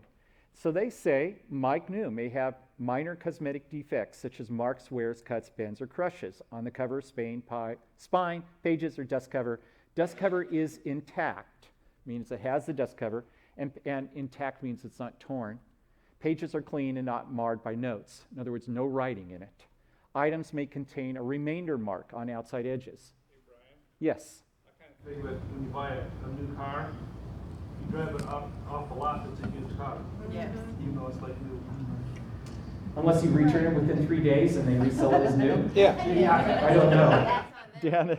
Dan is saying it's like buying a new car. The moment you take it off the lot, it is a used car. Any of those on there, and it looks perfectly brand new, like nobody opened it. I And would Goodwill. still go with, honey, I'd still go with like. Yeah. You can't buy it at a Goodwill, people have handled it. Unless you got it from a publication. Right, that's what I'm saying with all those different like new.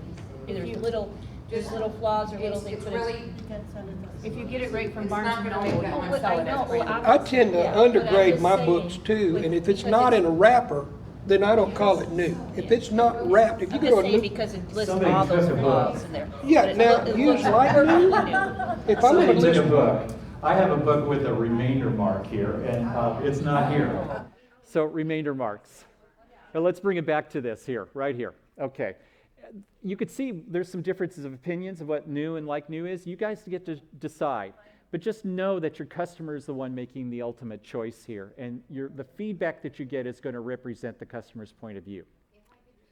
So here, okay.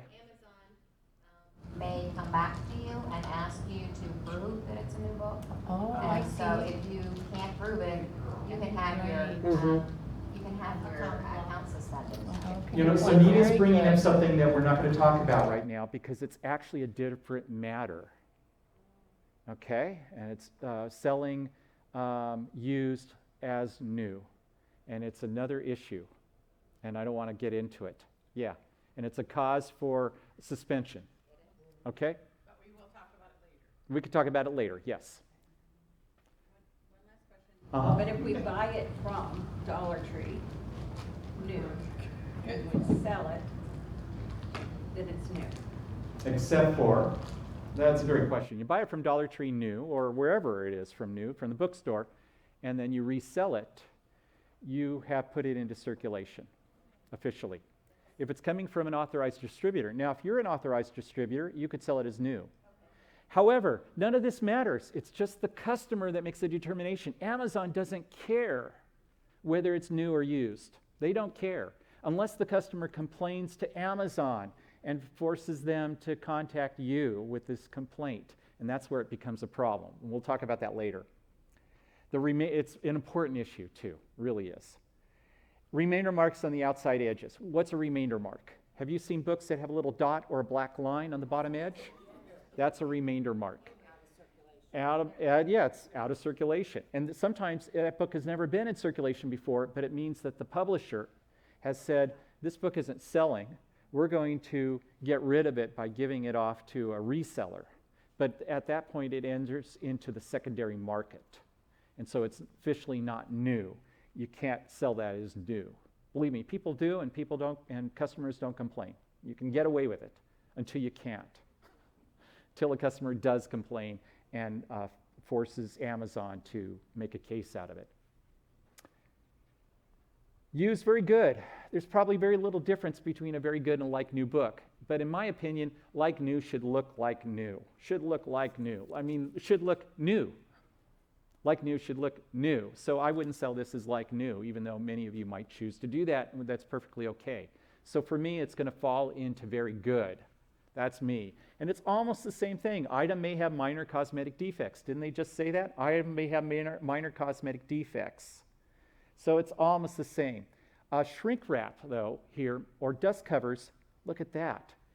Dust covers may be missing. Now, I believe over here it says on good, all pages and cover are intact, including the dust cover. Yeah. Dust cover may be missing. You could put it as very good, but you can't put it as good. That just changed too, because like 2 months ago, it said the same thing in very good that it did in good. That's weird. I'm wondering if they meant to put that into the very good and put the other one into the good. The customer is your ultimate boss here. They're going to make the decision. So here's how I look at it. I don't have a dust jacket. How important is the dust jacket to the book? Some textbooks that do have dust jackets, probably not important. And then how's the condition of the rest of the book? Amazon gives you guidelines. By the way, these are guidelines, but it's the customer that determines whether you get good feedback or they return the book. Good or bad feedback or return the book. Good books may include from the library of labels. So that would answer that other one here. They're saying that if you have a former library book from the library label, you can list it as good according to these guidelines. But if the customer complains, it's not going to do you any good. You're still going to get that negative feedback. Could get that negative feedback. Okay? Acceptable, it's just even worse. It's got more highlighting and underlining and all of that stuff on it. And then unacceptable, if it's broken, if the book is broken, meaning, it's got a broken spine, don't sell it. If it's got torn out pages, a torn off cover, don't sell it.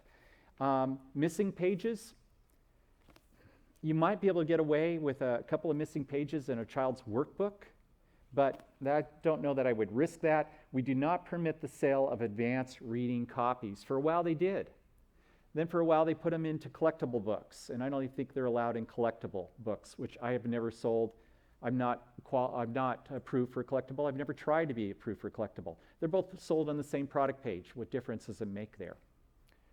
So it's advanced reading copies, uncorrected proofs, not yet published books. Yes? It said, at least in the book, it says from the library of. Is that the same as a library book? So the question is, if it says on there from the library of, is that the same as a library book? So people that are collectors themselves, not necessarily antiquarian collectors, book lovers, will get a stamp sometimes, and they'll stamp it and they'll put their name on the stamp, from the library of Brian Cummings. And no, that's not the same as a former library book. Because I don't see anything in these descriptions that talks about library books. That's the only reason I'm asking that question. Right there. Oh, I see. From the library of labels. It's like right now I can list a library book as good or acceptable, but has that changed? These are guidelines. You can list it any way you want. It comes down to the customer. That's really that's what it is here. We get so many questions on should I list it as good or very good. Now here's one other piece you should know. I found it makes very little difference to the price and sellability of the book. I used to try to make all of my books as high as I thought I could get away with it. My like news would sell faster and for more money than very good, which would sell for faster and more money than good, and so on. And I still wonder about that with acceptable, because I personally try to avoid acceptable books. But that's me personally. I shouldn't confuse me with my customer. And I suggest you don't confuse yourself with your typical customer. So I don't have the answer on that. I just know that majority of books we list as good, by far, the biggest majority. Any other questions on book conditions?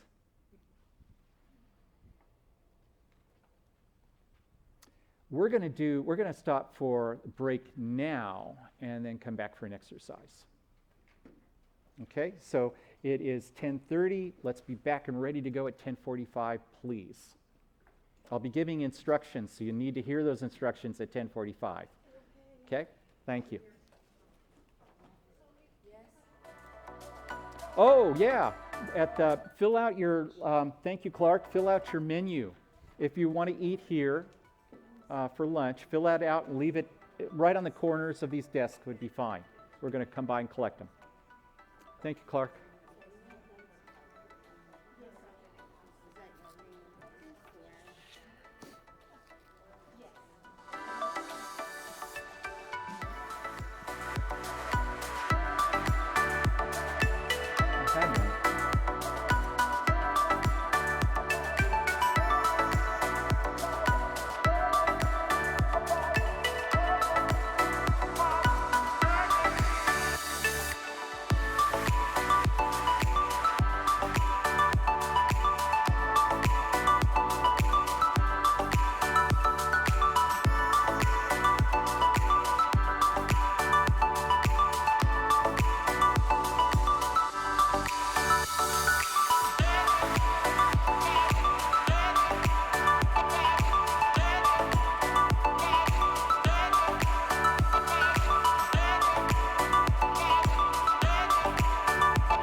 and take your seats, please. Go ahead and take your seats.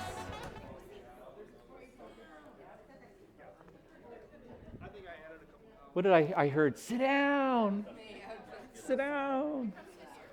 And you want to open your notebooks to page 9. Yep, page 9. Page 9. Okay. So you're going to be doing this in a moment. You're going to be doing this exercise. I'll give you very clear directions on how to do this. But I want to show you what you're going to be doing first. So in evaluating a book, remember speed is of the essence. Speed is of the essence. Let me find another book here. Would be a good example. Speed, yes. Speed is of the essence. Because what you're doing is scanning through, and it's going, you hear like the little bop, bop, bop, reject, ding, and you pull that book off, or actually the first thing you do is you look at your scanner to see if the numbers look like they're going to make sense. And, well, you actually have to go further than that. You've got to make sure it's going to be profitable. Otherwise, why even bother looking at the book? Because if the book's not going to be profitable, then you don't need to look at it. If you determine the book is going to be profitable, now you know if you need to know if it's going to be sellable. If it's not in sellable condition, at that point, you've got to put it back on the shelf and leave it behind. So how do you quickly determine if the book is sellable? Now, you don't need to know, is it sellable as a good or a very good, or what grade is it, or, is it going to make a difference, what type of notes? All you need to know is, can I make a profit? Then we're going to throw it in our shopping cart, pay for it, and when we list it, we'll go into more detail. You just need to know if it's sellable. You don't need to know what grade it is. Okay? In the exercise, I'm going to have you grade the book as well. But at this point, this is what we're doing on the shelf. Ding! Okay, we grab it, and we need to look at these 5 areas here. We need to look at the cover, or the boards of it, the binding, spine, the pages. That's the pages. The book edges, and are there any supplementary materials that come with the book? Okay? So this is how I do it. I hear the ding, I look at my scanner, oh, that looks profitable. I look at the book, I look at the covers, like that. I look at the binding. Also, I did that at the same time. When I flip through the pages, I'm looking to see if the binding is cracked at the same time. I'm also looking to see if there's a lot of dirt, water damage, something ungodly in there that I wouldn't want to send on to a customer, anything like that. So I'm looking to see if it's sellable. I'll look at the edges and throw it in the cart. Oh, supplementary materials. Yes? I sell books with highlighting. I don't sell books that if they have, somebody has written foul language on it. Okay? And if it's a note in there, a check mark or something, that's not a ding to you. Right. It's not a ding. It's not a bad book at all. So again, I'm just taking a look at the cover. I can see these things. I can see that this cover right here is really worn on that edge. I can see that it's got little, what's the term for that? The spotting that shows. It's a condition of age on the paper that shows up there. I can see that the binding is not super tight. Actually, this one's pretty good. It's not bad. But right there, see how the book opens flat like that? So there is actually just a tiniest bit of cracking that's starting to happen in that binding. I can see that, but that doesn't bother me from selling it. But if it were cracked, I could actually see cracking in there, tearing going on, then I'm going to pass that book by. So it's that quick. The last thing is, if it's a textbook, I'm looking for supplementary materials. Otherwise, like in the book I just showed you, I'm not going to look for supplementary materials. The lack of supplementary materials does not stop me from selling the book unless the title says that it includes those supplementary materials. So if this were, this is a textbook. Let me find one that is truly a textbook. Right here. This clearly shows supplementary materials on it, right? It's got 2 CDs. However, the title may not say that. And you're allowed to sell this book without the missing CDs. So it's the customer that's going to be make the final decision on this book. And looking at this, CD includes the books, 2 tests, and subject reviews. I might pass by this book. There's the CDs. They're usually in the back. Okay? If the CDs are cracked, it's probably worse than the CDs being missing, because that'll just tee somebody off. And if I were listing this book, I'd throw those cracked CDs away. Amazon rents a lot of their textbooks now. Mm-hmm. I have 2 college-age daughters, and they can rent them, Yes. for the semester for like $40. And the reason I know is because I always get the book and the shipping label the day before it's due, because then they get like an extra fine if they don't. Cool, I've never rented one. That's nice to know. Yeah. My daughter that just graduated rented almost all of her books. Uh-huh. And Okay. a lot of her classes were online classes too. Mhm. But I'll see, I've got one starting at a university, so I'll see if that's any different, but Okay. Do you have a question about that? no. Okay. No, I just wanted to say that they're really getting into the textbooks. Maybe they see that a lot of profit in it, and Yeah, so I don't know that actually Amazon's renting that book. Possibly it is, but there are companies that rent, that give their books, make their books available for rent on Amazon. And you may be right, it may be Amazon itself. I mean, that's where the label is, but then Amazon could be sending it back to wherever it goes. Yes, Amazon is facilitating it through Prime, believe it or not. Yeah, FBA renter. That's the kind of thing it is. So you'll see it as Prime. I believe it says Prime with the rental. Mm-hmm. Yeah, so Amazon's facilitating that. Now the question is, how many people are really taking advantage of purchasing rentals or only buying rentals instead of these books? A lot. And then how much does that make these books less valuable because of it? That's what we're really concerned with. I don't care whether the book is 10 years old and there's 5 more new editions than the book that I have in my hand. All I care is, what's the selling price on this book? I don't care if there's rentals, I don't care if there's better copies. I just want to know what mine's going to sell for. And I look at the current selling price plus history as well. And that's all I care about. Don't care if there's other better editions that have the CDs or whatever it might be. So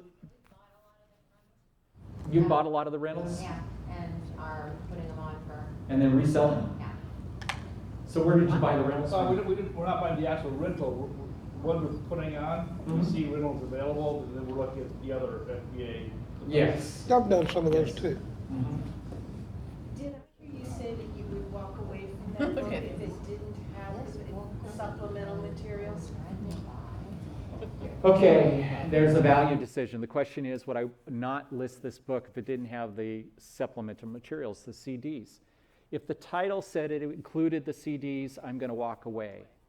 This book here, the way it goes with textbooks is that students are not necessarily expecting those CDs. By the way, this really isn't a textbook. This is a Cliff Notes preparatory book. It's probably not a required book for a class. It's probably one that somebody's going to buy to study at home in preparation. In this case, it's the CSET test. So that's a value decision that you have to make. I know that most textbooks, like this book right here, that if it came with supplementary materials, I would not, and it was missing those, I would not worry about it unless it said in the title that it came with it. And that's Amazon's title. That's the one that I need to adhere to in that particular case.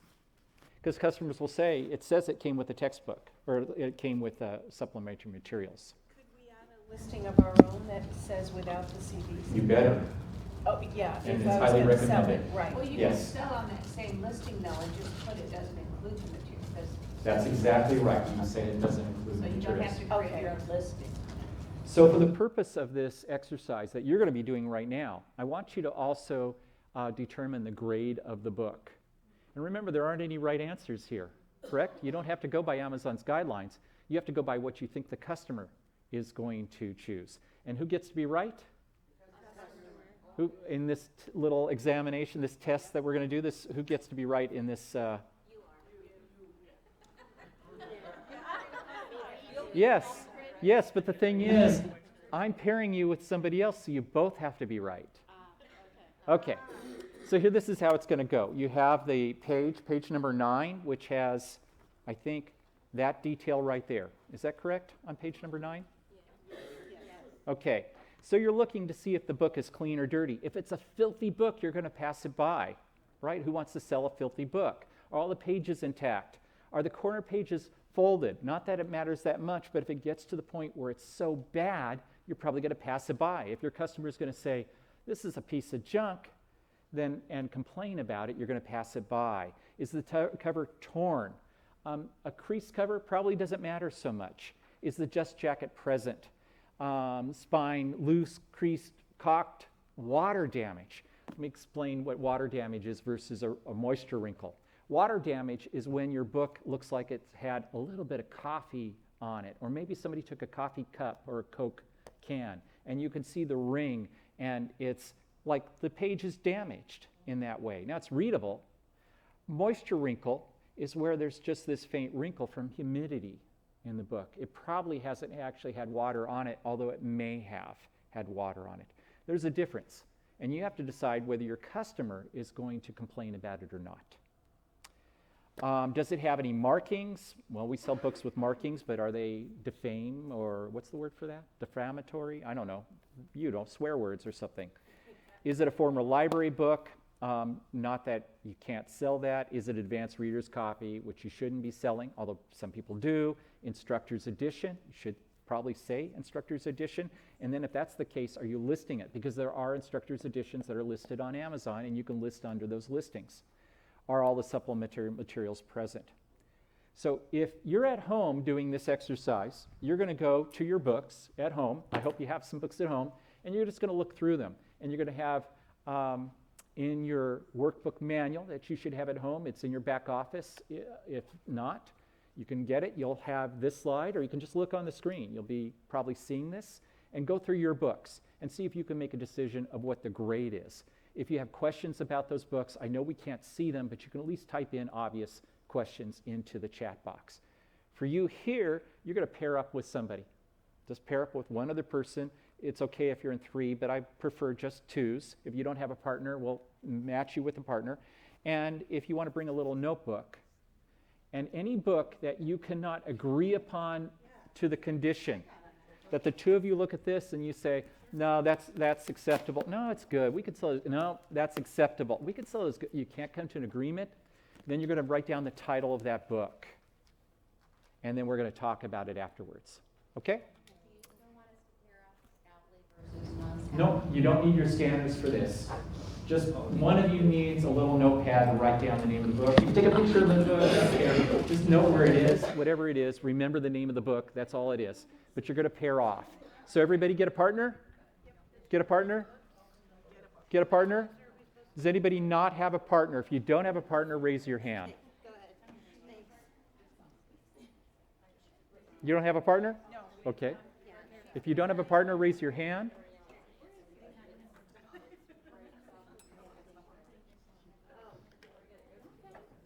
Come on up, either side, it doesn't matter. Just start looking through books. Look through all the books. Look through all the books that you want. That's fine. Take one book at a time. 1 or 2 books is fine. You've got 15 minutes to look through books and come to agreement.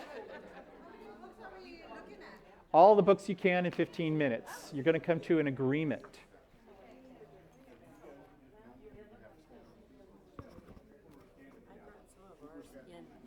That I just got piled up over there. And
Am I on?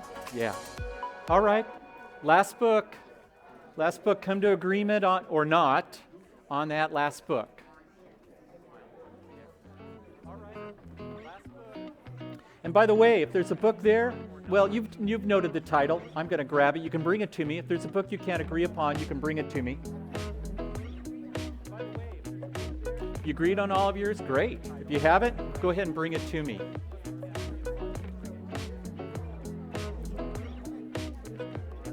Want me to take that one and discuss it? Okay, please. Great, awesome. Anything you couldn't agree upon, you can hand to me. Thank you. Thank you.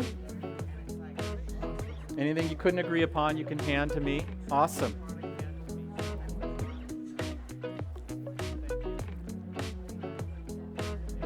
Last book, and then take your seats, please. If there was a book you wrote down on your list that you couldn't agree upon, please bring that to me. These are your own. Somebody brought me, okay.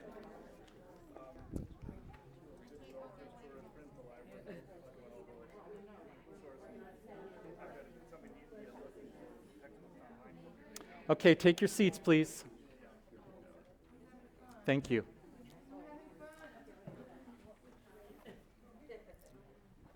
All right, take your seats.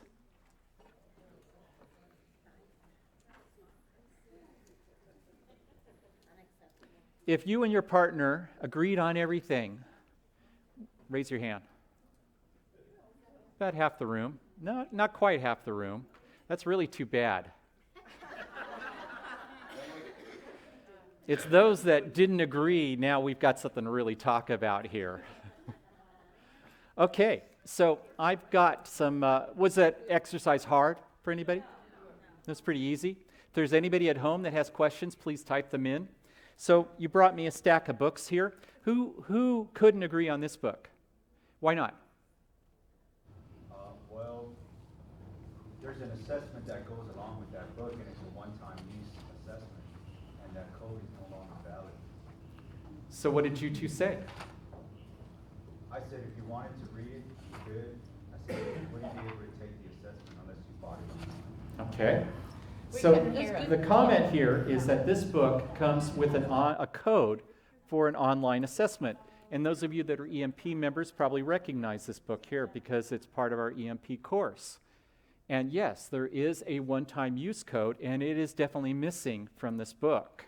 You can call back and reinstate another use for a small charge. For a small charge, yes. However, the customer that buys this book is probably expecting that code to be on there. So, could you sell this book? Yes, no, yes, no. The first thing you say in your condition note is real big, assessment code has been used, we can purchase it. Okay, missing assessment code, something like that, right? What if this was under, remember where it says use good right here in the buy box, and you clicked on that and you bought the book without reading the condition note? I know. Yeah. So what would the customers say? Wait a second, where's the code? Where's the code? Now, what do you think? Would you list this book stating that it's missing that code? You could. The Amazon title, right? Pardon? If there's a note about it in the Amazon title with code, is that what you're saying? Oh, well, no, if it says that it comes with the code, then I would question. So that's a good point. If it says includes the code in the title, you still could list the book and state that there's no code. However, I have chosen not to list these unless it has a code. So when I'm looking for this book, I see it used, and you see it all the time, I immediately go to look for the code. And now I buy them and I give them to our members. But I used to sell this book. I don't know if it's still profitable anymore or not. Questions on this book? Yes. How can you tell right away that that book has a code? Does it say it right on the front? Includes a new and upgraded edition of online tests from Gallup's Now Discover Your Strengths. But that doesn't say anything about a code, does it? There's the code. Look at that. It wasn't in the back page. It was there. And then you had to open it up and see that it's scratched off. And then you have to see valid for one user only. Oh, that's And if you're not paying attention to that detail, and remember I'm going after speed, so the thing is, you caught it, Did you catch it, or did you just disagree? He's done, he has the book. Very good. Well, that helped. What was that? He has the book, so he knows to look. I have the book, so I know to look. But if you didn't know that, and you just bought this book and missed that, that's going to happen to you. You're going to make mistakes. So even personally, I would have bought that because like I've had all my kids take, you know. Mhm. But you're saying like Jeff Bezos, apparently the policy is no ruffles from customers. No. So anything that might ruffle, you say no to. Is that the deal? I don't want negative feedback. I don't care what Jeff Not Bezos worth- thinks. Well, no, I mean, but that's what that I may be the only person in America, other than Donald, well, even Donald Trump apparently cares what he thinks. Yes? No problem. You're at a Friends of the Library. Uh-huh. You get it for 50 cents. Friends of Library sale, 50 cents. You're gonna make $125 on it before even textbooks even start, whatever. Yeah. Would you reconsider and try to put that condition down? So if I were going to make $125 rather than $5 on this book, would I reconsider? What would you do? Not at the cost of my business? Yeah. I would do it, but then I'll put all caps in the first line of the description. Yes. It says missing, Oh. missing the code. Or What whatever. about that? And I happen to know that there's lots of other $125 books out there, so I'm not sweating it too much. You have to make the decision for yourself. Any other question on that? You raise your hand. So, as long as the code hasn't been scratched out, you assume it hasn't been used. Even if it's been scratched out, you don't know whether they actually did it, but likelihood if they scratched out the code, they probably used it. Is that correct? So on the exceptions on our condition list, you'll notice that it'll say includes online access code that may or may not have been used. Okay. Something to that effect. That's how I put that. Good stuff, huh? There isn't necessarily a right or wrong answer, is there? You had this book. What do you say about this book? Well, I said it's acceptable. She said it's good. Okay. And why would it be good or acceptable? Who wants to argue their case? Why would it be good? Well, he said that it's cloth binding. The binding's a little curled or cocked? Maybe it is, but it's not noticeable to me. And it's not noticeable to me either. Okay. And there were underlines where it's inside. There was some underlining in there, right? But it was a little hard to find, right? There was only a couple pages that had underlining. There's some. The reason the underlining is there is because I put it in there for this exercise. So I'm glad you caught it. So I take a look at the overall look of the book here. And Phil noticed that there's some indenting here, you know, something that's kind of pushed in the edges of this, and he commented on that as well. So Phil's looking at the whole thing. There's a little bit of wrinkle on this top edge, and he's thinking that the binding, actually what's happened here on the binding on the bottom part, that it's kind of enlarged a little bit right there. I don't know how to describe that. He noticed the underlining in it too. And your name? Cynthia, you notice that the book is pretty nice and tight. The pages aren't wrinkled. They're pretty nice and clean. And so overall, just one or two pages that have underlining, right? So to you, it feels good, and to you, it feels just acceptable. Right. You're both right. What does your customers say?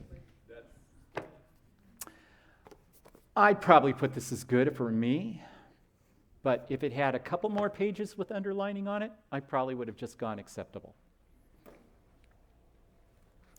Whose is this? Okay? What did you say about it?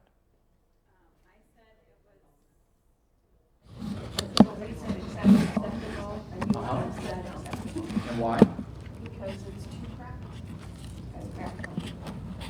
Oh, that one's pretty bad. Yeah. Somebody might buy this, but I definitely state that it was in there. So for me, just right off the bat, that alone is enough to make it acceptable at best. That book is bordering on the edge of damaged, and one thing that you sometimes will see is that you'll see discoloration on the spine right at that crack. You can see the threads that's holding this binding together. This book will fall apart after a little while, but I got to tell you, it's lasted through about 5 workshops of people handling it like this. It'd probably work as acceptable to me. Okay, very good. How about this one right here? Okay. I said good, she said acceptable. Mm-hmm. I just felt that it fell under the description of good and everything in there. And she, looking at the pages because they're a little frayed on the edges, for her, that's what made it fall into the acceptable category. Yeah, I wrote the inscription. Tony, I hope you enjoy this book as much as I have, because what I was trying to do was kind of downgrade the level of the book and push it down. I probably even curled it to get it down into acceptable. So look at the curl on that. Even the book itself, the book is curled. So to me, acceptable. And there's a lot of dog-eared pages. I even was able, yeah. Okay, very good. I would, but people sell that as good. Anybody pick that up? We actually bought that on the way up here. Did they make a good choice? We couldn't hear what he said. He bought this book. You ever seen these before? Yeah, love them. See, it's got, oh, there we go. That's cool. Look at that. So that's the only thing on the cover. And then there are, cool. Really nice for what, a 3-year-old, you think? Something like that, 3-year-old boy especially. Yeah. Grandparents like to buy these books.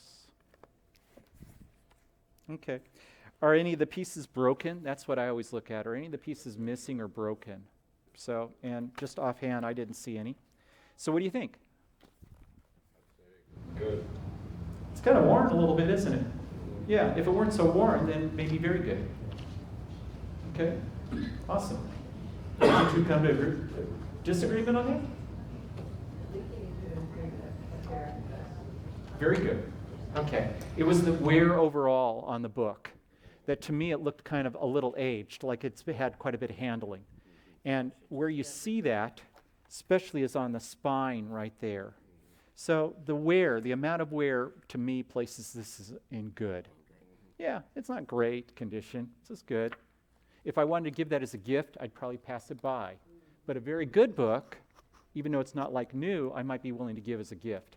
I'm surprised at how many people give used books as gifts. You have one there? Yeah, on this one here, they were put together, but neither of us have sent any books in, so that was probably a bad idea. Now this one here, it has water damage. So would that be? But the condition of everything else, everything is readable. There is that water damage. So it's. Was it just on the front though? Yeah. It looks like it's just on the front. There also is wrinkling here. I don't know if you see that. This book is damaged. So you would not send that in? I would not. I wouldn't either. So Okay. then, can we ask you about this one? Sure. Okay, so this one, all the pages are there, they're not written in. Okay. But they do have the labeling, and they have a well, it's creased right here. It is written, there is a couple pages that they did the mazes.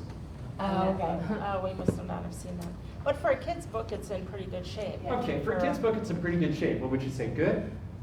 We kind of thought good. Good or very Why good, do you but buy we these went books with for the kids? lowest. And when you find that they're already written in, doesn't that remove the purpose of this book? Few, I mean, we But didn't there's notice so any. few. I know, probably could sell this book. Yeah, probably could sell this book. Probably. You would choose not to. I probably would have sold it. You It probably just would sell said it? that a couple of the pages have the mazes done. So you said what would have or would not have? I probably would have. Okay. I'm looking to see, I know that they're in there. So we're not looking at it as a grandmother, we're looking at it as a professional bookseller, right? And you want to look at it as a grandma or a mom. Yeah. You know what, I'm having so much trouble finding, and that's the problem, is you often don't know that these books are here. Now, oh, there, you don't know that there it was. So it was like colored pencil. I just saw it was in green. So there's one of the books. So that's an exercise. And people buy these books. They're workbooks. Workbooks I tend to not send in unless maybe one or two of the pages, and I'll note that the pages have markings on them. This book had been sent into FVA by us, and it got returned by a customer to us. We didn't get we have all our returns sent back to us. And we don't want refunds. So they could have returned it for any reason. We don't know why. Okay, but we're not going to send it back in. If we saw the writing when we sent it in, it should say right here. Use good. We may have missed the writing. I want to take one more. So I have a couple of your books here. I'll do two more. Okay, so I need to move on, so we'll do two more here. And what about this book? This was yours? No. This was yours. That's why there it is. Yes, what about it? So she said that she wouldn't sell it, and I said I'll sell it in acceptable condition, because the first few pages there were a lot of writings and notations on it. There and are I said a lot the of notations to me, highlighting. I think is acceptable, because then I And a lot don't of have to go highlighting. through it and I can see, oh, this is important. Okay, who would buy this book? College students. College students? Yeah. Why would they buy it? Because they got the class. It's cheap and they got the class. They want the information out of it, right? It's required for class. Do they care about the underlining and markings? They might, but we don't know. I sell these all the time, day in and day out. Did some get returned? I don't know. Do I tell everybody that it's in the condition notes that it's got underlining and marking? So for me, in general, about 20% of the pages being marked on or not is that dividing line between good and acceptable, unless the other condition of the book downgrades it. You know, if there's other things that, like it's a lot of wrinkling, a little bit of soiling, that kind of thing. So for me, on this book, actually, the cover's pretty shiny. I mean, it's got some wear. The pages aren't curled. They're not dog-eared in any way. There's a little bit of, probably from us handling it here, a little bit of roughness right there. So it's the underlining in this that's a problem. And it's on, is it significant? That page looks significant. So maybe this would be acceptable. Pardon? You buy the bookstore would They'll buy anything back. What? They'll buy, those bookstores will buy anything back. You know, okay. I should tell you how deceitful college bookstores are. They have the special black tape that they cover up instructor's edition and sell it as a student edition. You'll find those books in circulation and buy them and then say, what's this tape? And start to peel it off and say, they covered up all the instructor markings, and that came right from the college bookstore. Okay, how about this book? I don't know why they put it up there, but my partner and I agree. What I have done in book, that's in really good condition. You gotta understand, children's books at your library sales are usually 25 or 50 cents, including. So what did you rate this? I rated that as good, possibly very good, but it takes batteries. So here's the thing, if it's not working at the time you're buying it, that doesn't mean you don't necessarily, I would consider it. If I'm only spending a quarter or 50 cents, I'd buy it, take it home, put some batteries in to see if it works, and if it does, I take the batteries out and send it in, making a note that it requires 2 AA batteries not included. Okay. I've done the same thing. I've even repaired them. Do you know the profit on this book? Some of those books bring 125. How much profit would it take you on that book to go through that trouble that Debbie just said of profit? $15 to $20 profit. Okay, well, there you go. There wasn't anything there that would stop me from selling it unless it didn't work. Will I take the time to go put batteries in it? No. You might, but it's not part of my system. Yes, Leandra. Good question. How does batteries affect hazmat? I don't have an answer to that. You don't put batteries in it, you sell it that way, and you say that. And you still may get a complaint from the customer. It doesn't work. They don't even look to see if there's batteries in it or not. battery I've tested had two works. happy customers so far. I've seen that a lot with, Post-it notes, like at thrift stores.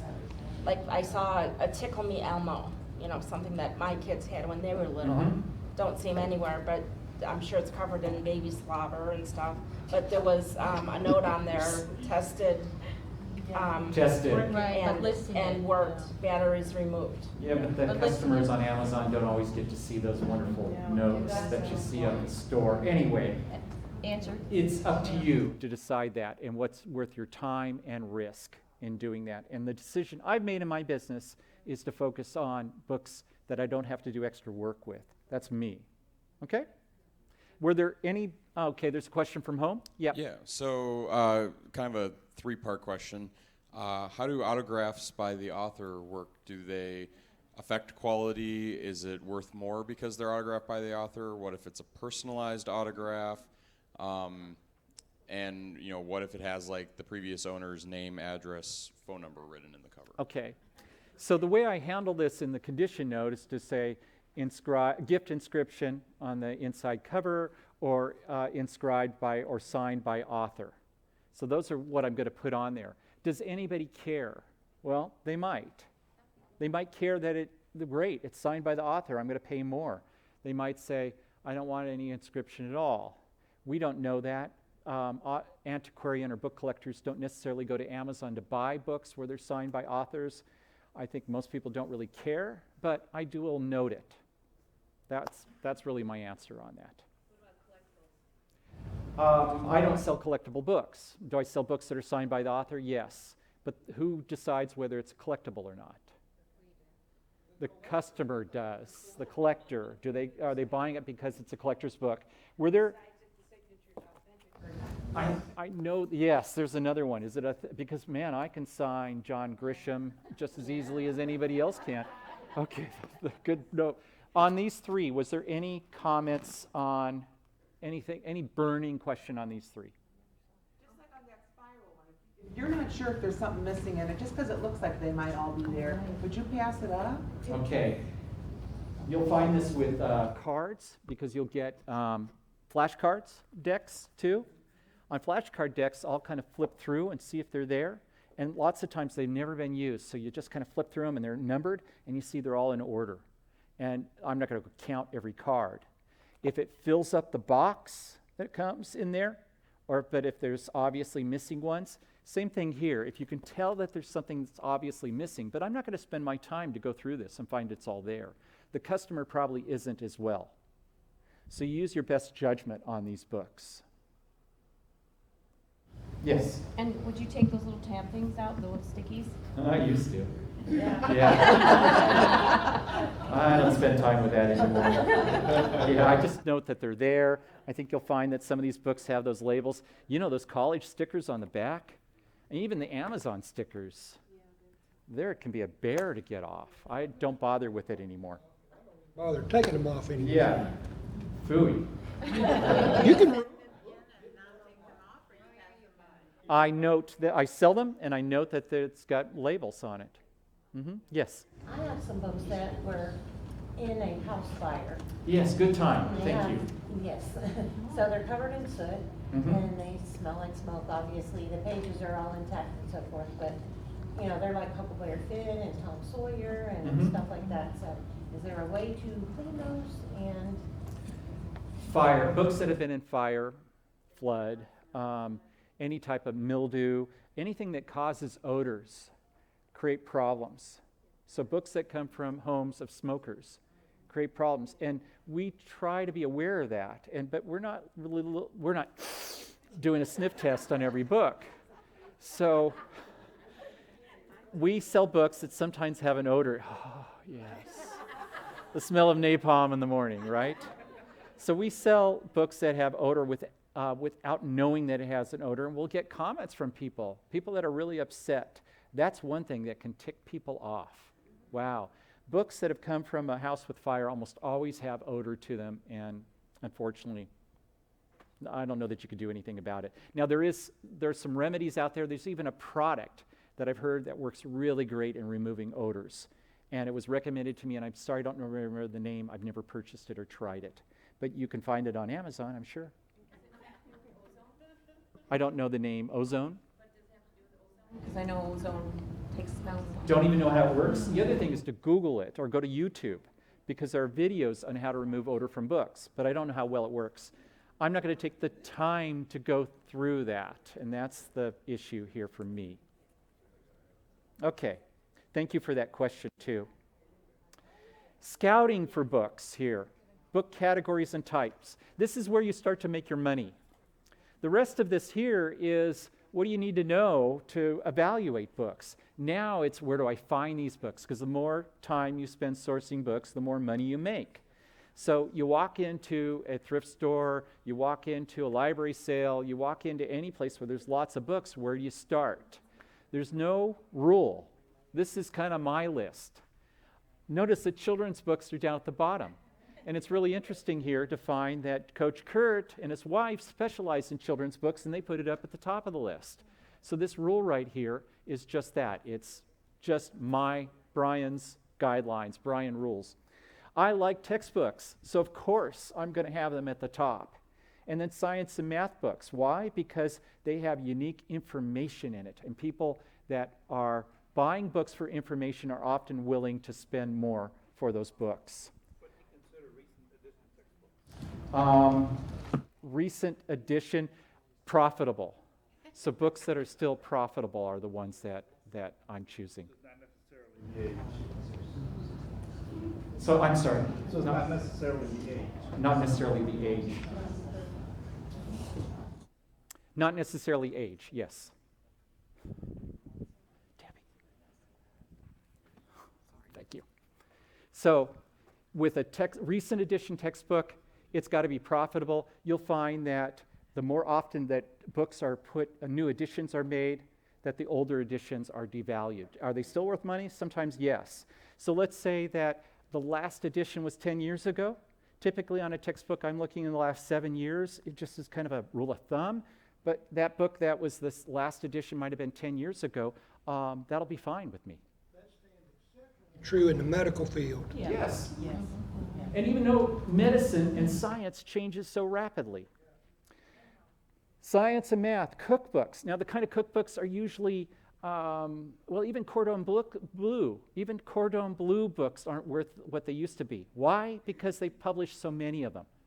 So it's books that don't have a lot of copies out there that have a lot of demand. This is purely supply and demand.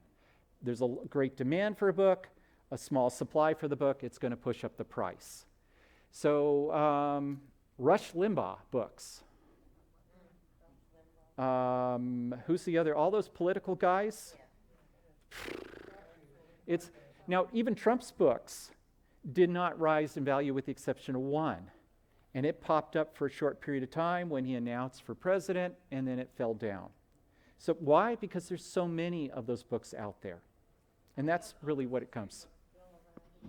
Yes, Bill O'Reilly. Bill O'Reilly is really popular for his those history, the killing of Abraham Lincoln and all those, the killing of books that he does for a very short period of time because they're new. People can't get them unless they buy them new. Used copies do really well, and then they fall off.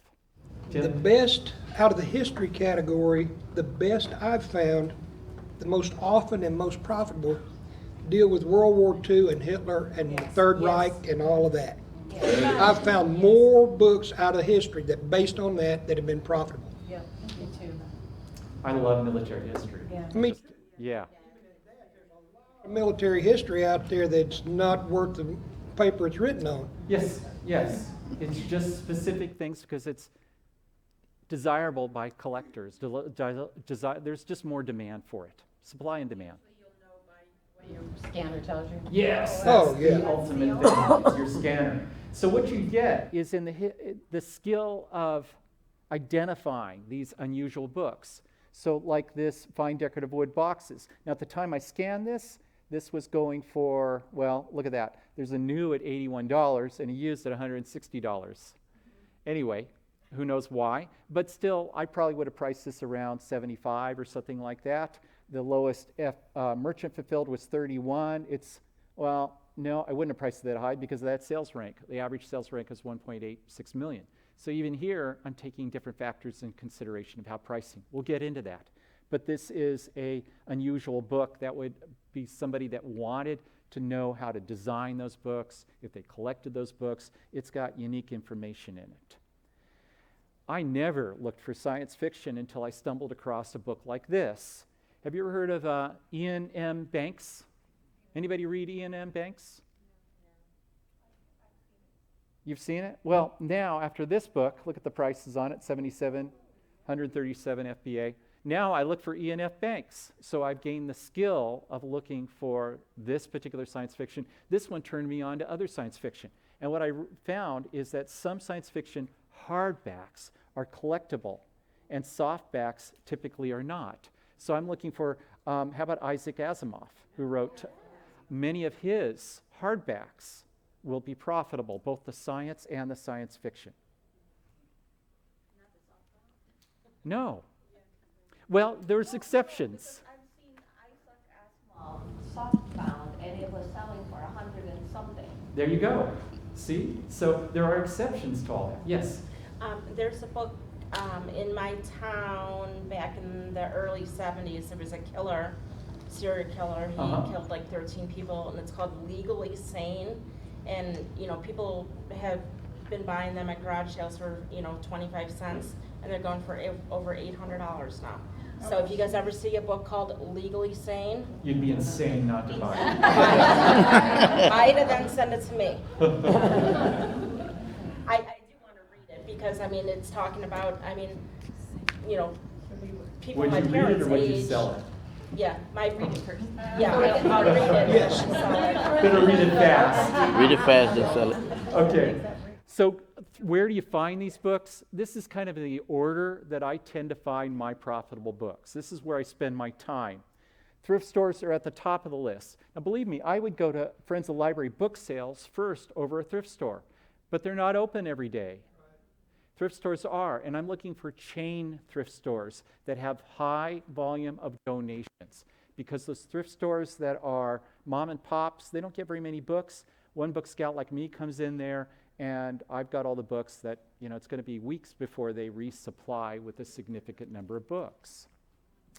So I love Friends of the Library bookstores, and as well, they're generally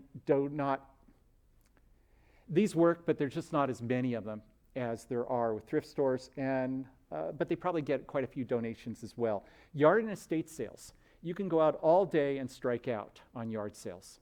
My wife's an avid yard seller, and sometimes she comes back empty.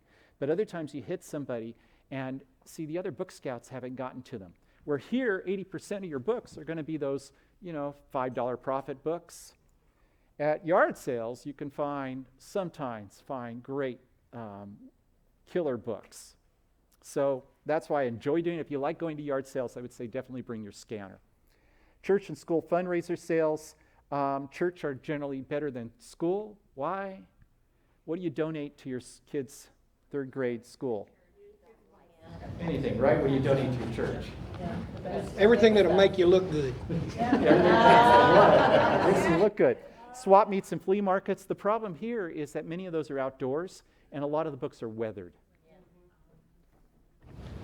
For like Goodwill, I haven't done the follow-up yet, but I talked to, there weren't any textbooks at the Goodwill. I live in a college town, and I asked the gal who was putting books out, and I said, do you have a textbook section? And she said, no, we don't do any textbooks here. We ship them all off to other countries or something like that. Have you ever attempted to see if they'll let you come in and scan their books before they go to the third party?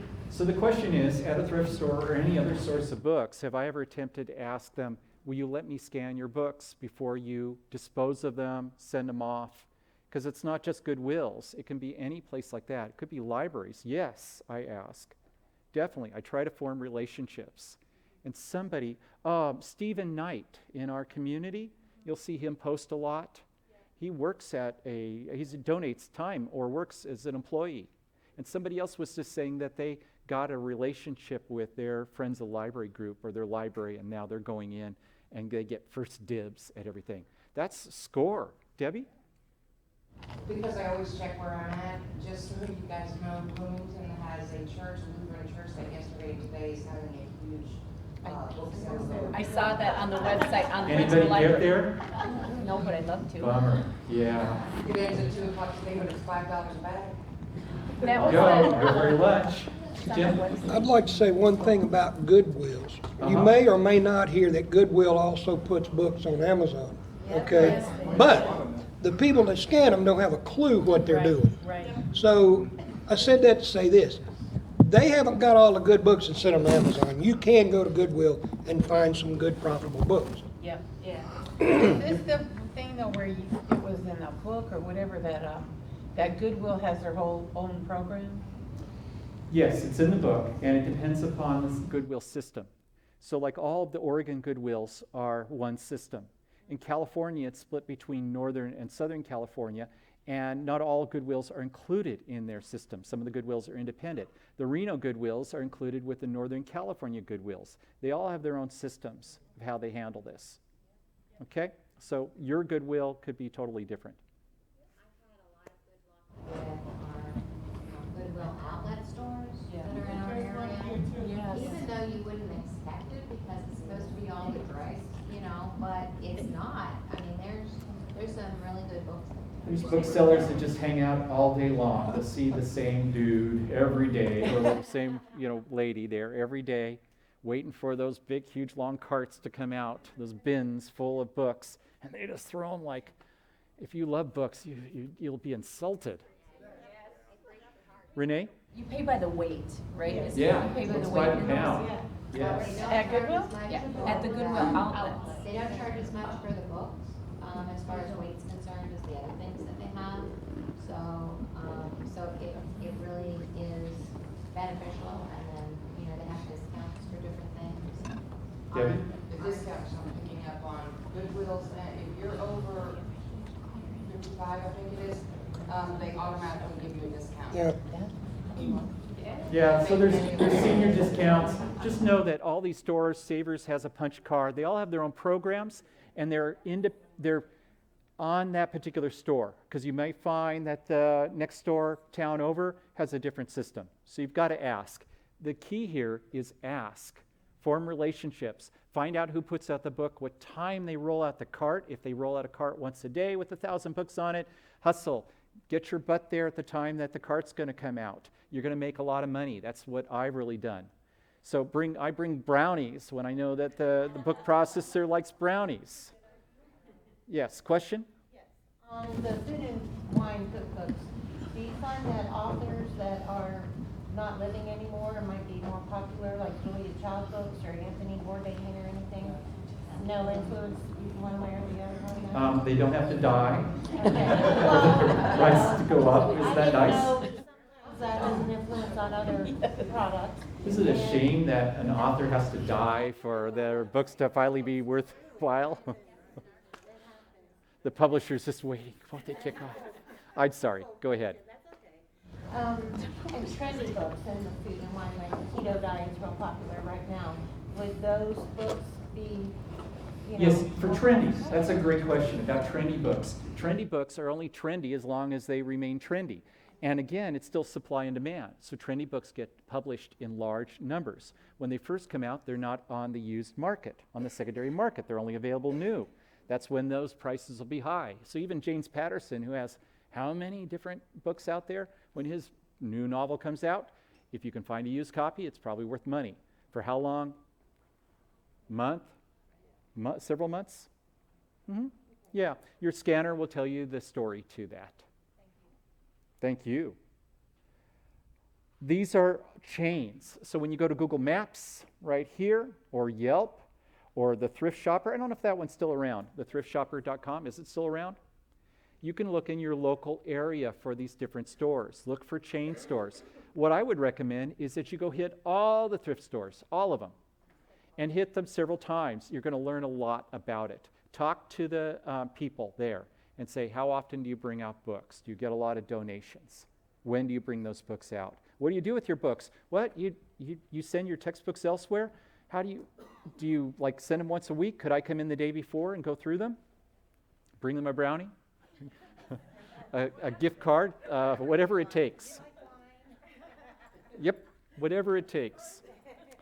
Yard sales, fundraiser sales, yeah, you find them in your local newspaper or Craigslist.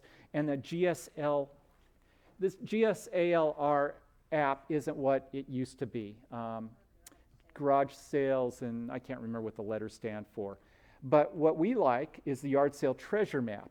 So that's a smartphone app there. You could go .com, but the yard sale treasure map has a great app, at least for Redding, California and Sacramento. So for the West Coast, it works really well. And you can search for yard sales by books, only the ones that books. You can plan out your route. You can put little color coded by this one opens at 7, that one opens at 8, that one opens at 9. That's Terry, my wife's favorite tool, yard sale treasure map. It is charged now. They do charge for it. I think it's $5 a year, $3 a year. Swap meets and flea markets, you'll find regular book vendors there. Many of them do not sell online, and they have no idea what the price of those books are, along with one-time sellers. But when you see these racks in a place that has outdoor air going through, if they sit there very long, they're going to become weathered. And you just pass those by or sell them as acceptable condition or whatever it merits. The other books, sourcing strategies, you can look through Craigslist. You could post an ad in Craigslist.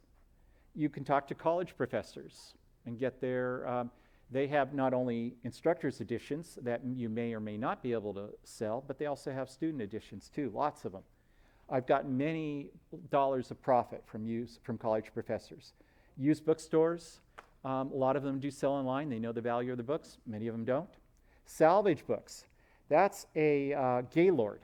A Gaylord is a pallet with this big surround, cardboard surround on it. Typically holds anywhere from 800 to 1,000, 1,200 books, somewhere around there. And it'll be that high. You'll sometimes see them in the back of thrift stores if you can ever get back in there and go through them. And you actually just practically have to climb into it to get it. Yeah. And I've done that as well. I haven't found that to be very profitable, but I did look at the end. I went down to Chico, the Cal State Chico, and went at the week that school gets out. And kids, yes, are throwing valuable books. Most of them know the value of their books, and they're either reselling them back to the bookstore or putting them online. So that wasn't very popular for me. Plus, I didn't really want to dig around in them. But my wife found some cool stuff. You could open your own bookstore, which friends of mine have done and say is profitable, including my friends in Reno. They still have their bookstore open. And private collections I hate to do because they're usually coming from friends. People will tell me about it. Or, so-and-so's mom died, and I go and look, and they think that their books are worth a lot more than Amazon thinks they're worth. And so I only want to pick and choose. They're usually wanting to sell all of them. And then when I offer them $3 for that book, if it's a friend, yeah. And I've been in situations was definitely uncomfortable for me and overpaid for the books. So I dislike that. Yes? Do you remember the post that somebody said that they made business cards and it was really cute, that I buy used books? And how he'd gone to his doctor and handed him his business card, and the doctor said, "Oh, I've got," and just gave him books. I think it was Robert Porter or somebody in our group. That's a good idea. Very good idea.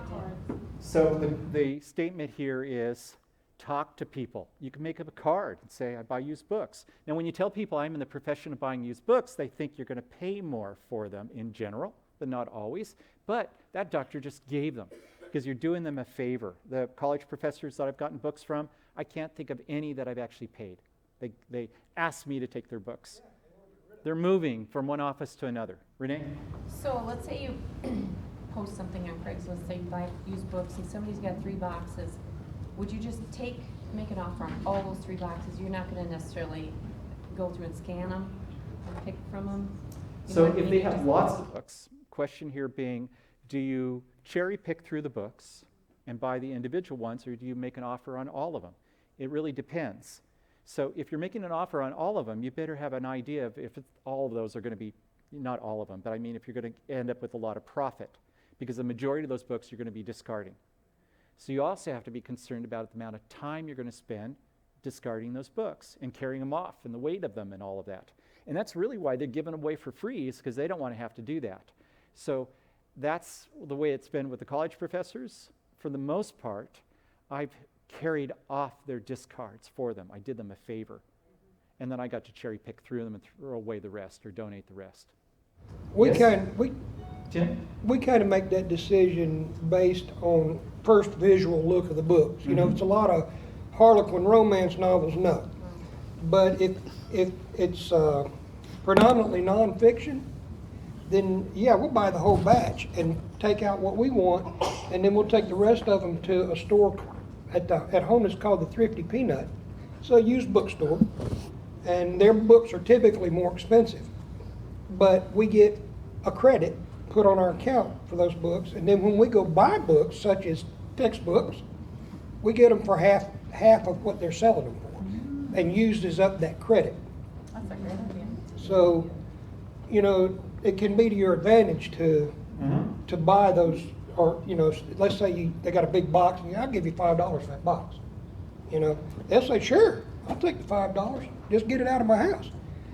And then we make money the other way around in credit. What's going to happen for you if you look online for books? You're probably not going to get ISBNs. You're probably going to get pictures. And you may not be able to tell what's there from the pictures, so you have to make your best guess. Now, if it's a picture of like this table, you're going to be able to clearly see what these books are. So then you could go to Amazon and do title searches for those books.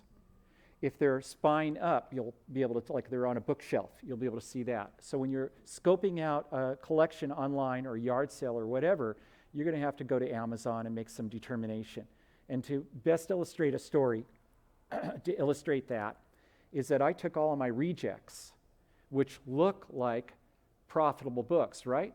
They were profitable to begin with when I sent them into Amazon, and for one reason or another, they lost their profit or I didn't send them in, but they all had that potential. They looked like a gold mine, and I had about 300 of these books, and I put them in boxes, so I have this big pile of boxes, and I had to stand way up and take photos. And some guy from another state contacted me and said, I'd like to buy your books, and I think the price is really fair, but please, will you tell me the truth? Are you a bookseller? And do you sell through FBA? Yeah, so I told him the truth. Because they looked like they were going to be profitable books, but there wasn't any profit in them. Okay? Oh, yeah, Friends of the Library. I love Friends of the Library sales. They're competitive. How many people have been to a Friends of the Library sale? Was it an eye-opener? Oh, wow. You don't go on the first day. On the first day. Oh, I go on the first day. Yeah, but all the real aggressive buyers go into categories that I just stay away from. And at the end of your list was sports. I found some good books in sports. So, and I went to history because they were not there. So I picked, and I didn't know what was a good category. I just didn't want to compete with the hounds. So Barb said all the aggressive booksellers, meaning me, were over at the profitable section. And I would tell you, yes, all the assertive booksellers, be assertive. Yeah. Be willing to be assertive and be there. Hustle. You know, get at the front of the line, drop off a box early in the morning or whenever it is, because the custom at these sales are that you can put a box with your name and it holds your place in line. And who adopted that custom? I don't know, but it's been true at every book sale I've been at. Be at the front of the line, get your scanner out, chat with the other aggressive sellers. Some of them are going to be downright surly, but only a few. Most of us are pretty helpful and friendly people. And, you know, we like to talk shop, right? Tim? I went to one of those sales early on very early in my book selling career. And I overheard another FBA seller talking about the fact with another that he loved doing quilting books. You know, people that make quilts. Yeah. You were listening in on my conversation. No. But I would have never, ever thought about scanning quilting books, but since then, I've found a ton of profitable books, quilting, crocheting, knitting, and sewing. A ton of them. That's an unusual book. Would that not be somewhere in that quilting craft section? I call this a sleeper category. Mm-hmm. It's not my forte. I like electronics, okay? So you have to get outside of what you like. Yeah, so you ladies Don't be willing to get into the military history section, you know. Yes? In the Metro Library System in Oklahoma City, which is the big Friends of the Library sale, I just thought it was just their deal. So every year, but I either I contribute or I volunteer so that I get the night before. You have access before anyone else.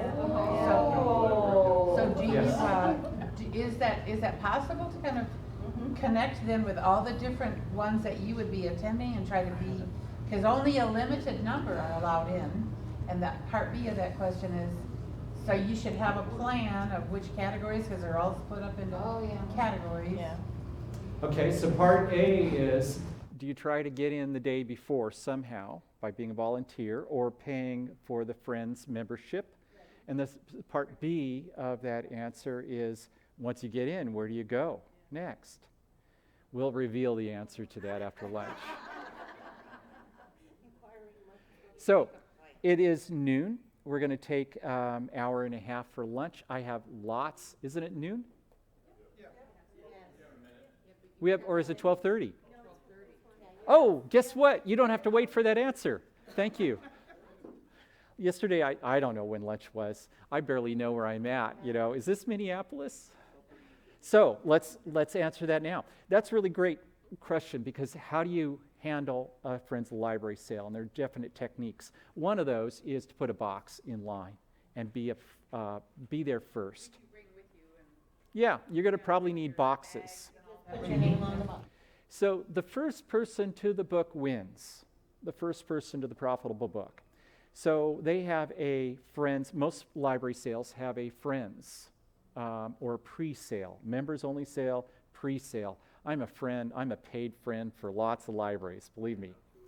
And you pay to go to that by joining the Friends of the Library, which is a nonprofit that can accept money on behalf of the governmental organization. That's why they have these friends. And so they have a pre-sale. You want to be there at the pre-sale because the first person to the book wins. Now, who beats a pre-sale person? A volunteer, if they let them scout for books. Some organizations do let them scout for books, some do not. Some of them say you can take any one book for free, one book. So you've got to decide whether or not, after talking with the organization, whether it's worth it. This is the Reno sale, the main Reno sale right here. Back here, see that lattice work? Back there is the bulk buyers book, or the professional buyers. They, all the business buyers like me put our boxes back there. They have extra boxes for us. They're all set up for it. And I get to talk to the director, and I said, you're passing by a lot of money. I know that they have books online for sale. They've got an up price area where they charge more than the $1 a book that they charge here. And those books they have listed for sale. But they'll sell them outright to you for $3, $5, $10, something like that. So I'm talking to her and saying, you don't have these priced right. I know you're missing lots of valuable books over here. Why don't you let me manage your online book sales? That gets me in front of the volunteers, doesn't it? And we actually had a discussion about that. I also advised the Shasta County library system on how to do it. How to, they're my competitors, right? Or they're my source, and I'm telling them how to make more money selling online. You could do anything that you want. It's all about relationships. Now, this woman said, I don't think so. She considered it, and the next time I saw her, the sales every 2 months, she came back and said, Brian, appreciate your offer, but I feel like we would be robbing other people, the community, of really valuable books, and I want to just keep it the way we have. We're a community organization. So that's up to them, but there's lots of ways that you can do this. Typically, though, you want to you want to go to Book Sale Finder first, booksalefinder.com, and when you go there, you're going to see state by state a listing of cities by month. So this is Ohio, and it's November 2015. Looks the same like this now. You can see the date in November and all the cities. Plus they have ads, like where it says big sale right here. And that's in Pennsylvania, that one. Those will be bigger sales. You click on the information, and you're going to get this chart right here. So it'll tell you the date of the sale. If there's a preview right there, preview, Friday 4 to 7. Friends, join at the door, 10% discount on all purchases. They're not telling you how much you're going to have to pay. They have different levels of membership, individual, family, business, all of that. Usually $5, $10, $25, reasonable for the year, usually. 4,000 books, not a big sale. 100% donated. That's good, because if they're not donated, they're former library books that they're discarding. 75% hardcover. In general, which books are worth more? In general. They're sorted and not picked over, no buyer restrictions. What would be a buyer restriction?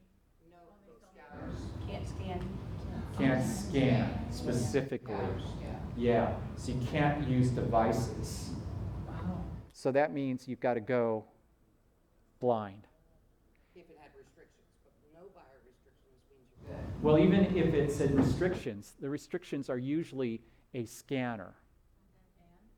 And you know, Terry couldn't resist it. We were in one, and she says, I know these books, many of these books are profitable. And she said, Brian, go to the corner. I'm not going to do that. But even with all my experience, can I do well at this? Not really. Not really. I really need my scanner. I'm going to recognize a few books, but there are 60 million active titles on Amazon. I just don't have that ability. Yeah, like you said, even if it's profitable 2 weeks ago, it may not be right now, right? Yes. Yes. So I'll recognize some that I go to the shelf, and I know it used to be for a while, I would see so many versions of Shakespeare. Oh man, it was one particular Odyssey and yeah. Anyway, okay, a Homer's Odyssey. Yes, and I would recognize that particular edition, and I didn't have to scan it, you know. And I might find 3 copies in a bookstore because it's a college text used in that town. That was in Reno, so I'd find them all the time. But typically, I've got to scan almost everything. So without my scanner, I'm pretty much blind at these. And if it says no scanners, I'm going to avoid that. If it doesn't say, like this one right here, you may want to call and find out, because you don't want to show up like we did and find out we weren't allowed in there with our scanners. So it has the date. One thing that's really nice is that if it's a regular sale, they'll tell you, and then typically those books you'll see again and again and again. So the main library sale in Sacramento, big, huge warehouse sale, man, those books have been there forever. They never cull them. They never clean them out. So you end up going through the same books again time after time, every month. So that can be a hassle. Even the Reno sale, which is every other month, you'll see a lot of the same books there. Preview, Friday prior, 3 to 6. Friends join at the door. 30,000 books at that sale. 100% donated, which is not true. 65% hardcover, sorted. Paperbacks 50 cents, hardcovers $1, trade paperbacks $1. Half price, final Saturday half price. This is a 10-day long sale, by the way. Final Saturday half price. And they have a bag sale at $5 a bag. I don't bother, although you can find good books at the bag sale. But I'm not looking for just good books. I'm looking for the best books, and they're going to be at the Friends. And so that's when I'm going to go, which is Friday at 3 to 6. I get there at 8 o'clock in the morning, drop off my box, so I'm like one of the first 3 people in line, and I come back around 2, and I schmooze with the other booksellers. We're all very friendly competitors. Drive the big car. Well, you know, it's gotten harder. It really has. I used to do much better at this. If I didn't have at least 200, 250 books, it was a disappointment for 3 to 4 hours of work. And now it's like 150 books. So, and the line is much longer, and more people have scanners. And there's somebody there that has a scanning team. They bring 4 or 5 people, all with scanners, and 1 runner that keeps running the boxes back and forth. It's like hard to compete. Well, Debbie, yes? I was going to explain my experience with that first one. Mm-hmm. I always make a phone call And I have now learned, I find out who's really in charge, and I kind of make a friend over the phone, and then I get there early and introduce myself and whatever, so that helped us getting one sale. I also found that that particular library wouldn't let me bring that box, so I just be there first. But, so, that's something Can't hear I that. want to clarify. That you couldn't drop off a box in line. Hold your place. By making this friend on our second day, she was bringing us, we're doing this whole box of these, and some of them were like workbooks, school, Textbook. homeschool, whatever you call that. Yeah. Curriculum, yeah. And they were $5, and we scanned 4 of them, and it was already a $25 potential profit, so it was rapid. But she was catering to us because of my phone call a week before the sales. Form relationships. Thank you. Question? Comment? So somewhere I read, I think in the book, that you have to have an I-8 or above. And then I ended up just by inadvertently, I usually use an iPhone 10. Oh, but I had phone. to pick up one that was, I couldn't find it for 2 weeks, so I went and bought another one, you know, like if you're already on the program for $20 you can. So I have a 7 and a 10. Are those both fine for scanning or Yeah, just? yeah. On iPhone 7, I think we'll do fine. Yeah, okay. You know, older iPhones tend to slow down, and there's questions about Apple programming that in that or something. I don't know. But if your phone's a fast phone and it only needs like 2 gigs of memory, it doesn't take a lot of memory, you'll be fine. Okay? Scanners, I need 2 different scanners to go with them if I have a team, like if I. Yes, and then you have to have 2 subscriptions, by the way. Husband and wife, you only save $5. So call the FOL prior to the sale, chat them up, ask if their books have been pre-scanned. Even then, that doesn't stop me from going. Pre-scanned means they've pulled out, they've cherry-picked them. Ask if their books are primarily donations or library discards. If they provide boxes, if you can use a scanner, attend the members-only pre-sale, get in line early, leave a box in line earlier in the day if possible, scan textbooks and nonfiction first. There you have it, an SOP for attending a Friends of the Library sale. Generally, when we go, I haven't found a textbook section. I have to go through sections that might have textbooks in them. Notice how here they say fashion, fiction, I guess that's fiction, mystery. I can't read any of these others, but you never know where they're going to put them. This looks very much like the Sacramento sale, almost identical, but I don't think it is. These tall shelves. I mean, if you're short, you better bring a stool. I don't know any other way around it, you know. So that's not where their desk is. Otherwise, I would swear this is the Sacramento. Look at this, clearly marked. But they're not going to put them all in the same place. So I tend to like to go ahead of time and get a game plan. I look through the windows. If I'm there early in the morning, they've got the doors open. I just walk right in. Hi, I'm so-and-so. Glad to meet you. I'm here for your sale later on today. Just wanted to kind of scope out, you know, what's here and be friendly.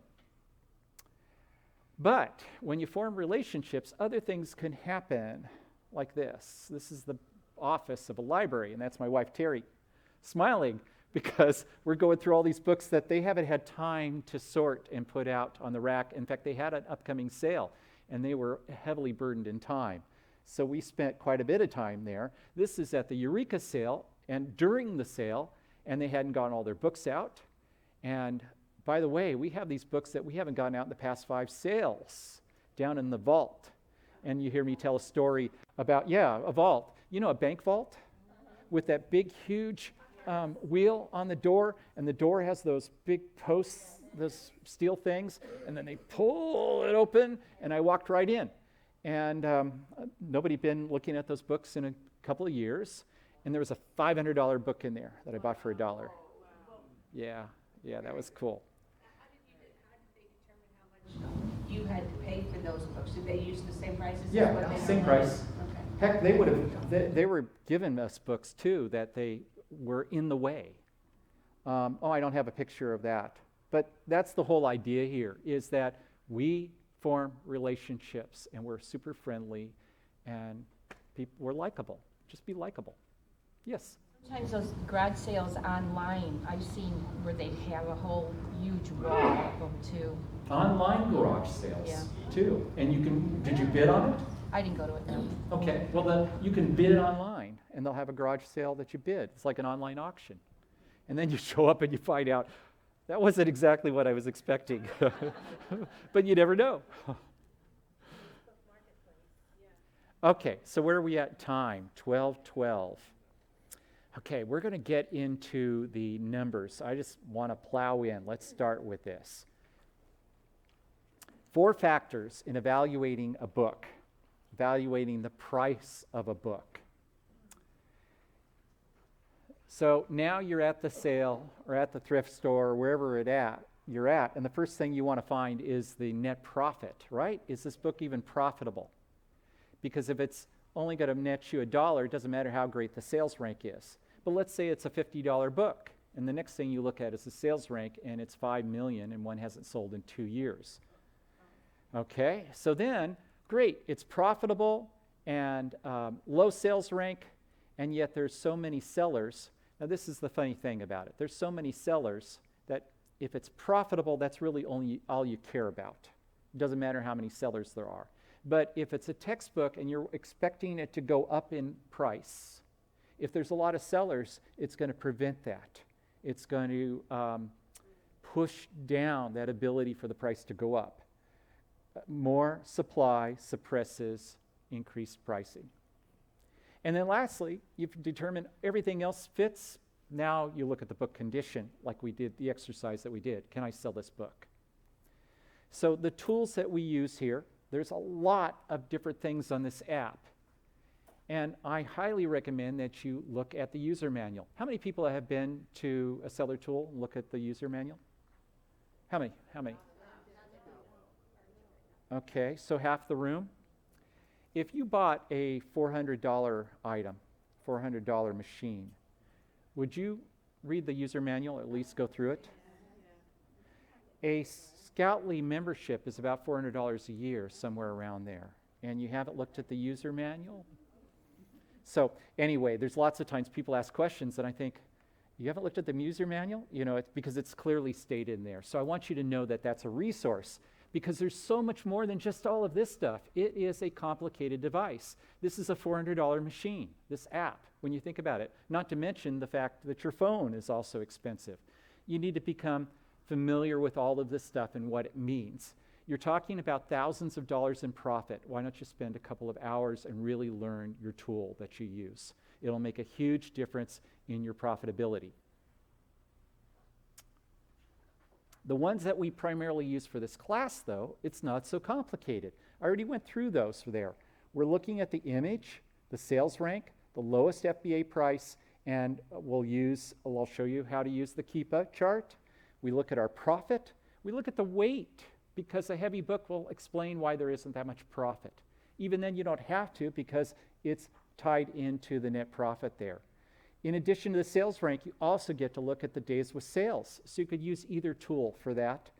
And then you're looking at the lowest used price. And you want to make sure that it's within the range of the lowest FBA price. Like I mentioned earlier, when you can pick it up merchant fulfilled for $5, would somebody really be willing to spend $50 to get the same book just a week earlier? You know, to get it through Prime. What do you consider the range? It depends. It's the customer that makes the difference, that makes that decision, how fast they have to have it. So I've had customers that have spent $50 or more on a very inexpensive book. So instead of spending, and it's one of the examples I use on a spiral-bound song book, that instead of spending, it was $1 plus shipping, so $5, they spent $47 to get it overnight to them. They had to have it. The more demand there is for the book, the better the sales rank. The more people there are shopping for the book, the more likely there is that one person that's going to be, that needs it right away or is willing to spend the extra price or just flat out doesn't care how much it costs. They're just going to buy the lowest FBA offer or any FBA offer regardless. So the more offers there are, or the more the demand is, the greater the demand, the better the sales rank, the more people that there are. You'll probably only have one copy, so you only need one customer. These 4 steps, again, product examination. This is the order that we do it in. Well, I just told you that you actually look at the pricing before product examination. So let's go that way. Product pricing, then product pricing, sales rank, competing offers, and then we'll do product examination. The other thing, though, is sometimes you'll see a book there and you can see that it's just torn and junk, and so why bother scanning it? Okay? So you can look at it either way. With the product examination, we've already done all these steps. These are the exact same questions. But in addition to that, we're also matching the image with the title on Amazon. Because you'll find that, especially if you scan a UPC code without realizing it, it'll take you to a toy. And people will post this on our Facebook group. They'll go, wow, how come this book, it doesn't add up? And I'll say, did you look at the image? You've got a toy. In fact, right here it says book. And it'll tell you the category, the product category. So pay attention to that picture, because there'll be times that you'll think you've got a really profitable book, and then you look down at the title and go, oh, that's not my book, it's something else. Bummer. So that happens quite a bit. So look at that. Notice this title says hardcover in it. So there's clues from the title. If it's not a match with your book, but it's close, then you're going to need to go do a live lookup on Amazon and compare to see that if you have the right item or not. If you have any doubts, because lots of the time what you'll get is a different image for the same book, and it'll be one of the other images on Amazon. Your book just happens to have a different cover. Can you sell it if it has a different cover, same book? Yes. Somebody had a question about a book that they found that only had like 300 pages, but the book online on Amazon said 400 and something. Yeah, who asked me that? 50 pages versus 527. Okay. The cover was exactly the same. Cover was the same. Was the year of publication the same? Was the edition number the same? The edition number looked like it was the same, but I can't remember if the year was the same. Okay. These are all clues, and you can find that out on the inside the publisher's page there, the copyright page and all of that. You can look for the edition. You can look for the number of pages on Amazon. Amazon may not be correct, but when I see enough to say, this isn't adding up, I usually pass the book by.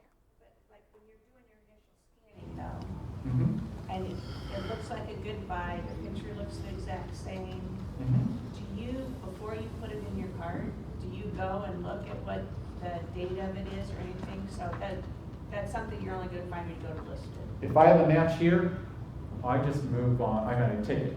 If the book's profitable, I don't go any further than that. And that's what I did, and that was when I went to list it that I found it was different. Yeah, that happens to us. Okay. It's going to happen to you as well. Okay. Happened to Debbie. So do you ditch it then or pass it on? If in the store, once I bought it, Yeah, if I feel I can't you're list sending it, it in and then it's not what it. what I don't do is dump my discards at my source. Yeah. I worked hard on that. Went back the next time and go, wow, look at all these textbooks. And I'm going through them. And what clued me was the name of the professor that I had gotten a bunch of those. Remember I said he gave me a bunch of donations. Most of them I didn't keep. I took them to a thrift store that I shop at. And then I'm going back and I'm seeing his name, Greg White.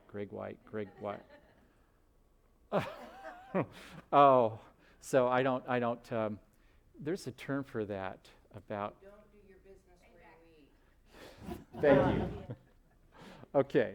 Sometimes people go back and find another edition and sell it. Sometimes you can go back and find. Sometimes you can go find the book under a different edition and it'll still be profitable. Yes. Brian, we actually have some more. We have a whole stack of Mhm. papers. We haven't had time to donate yet. We recently went back and scanned a couple of those that, anyway, it worked out a couple months later.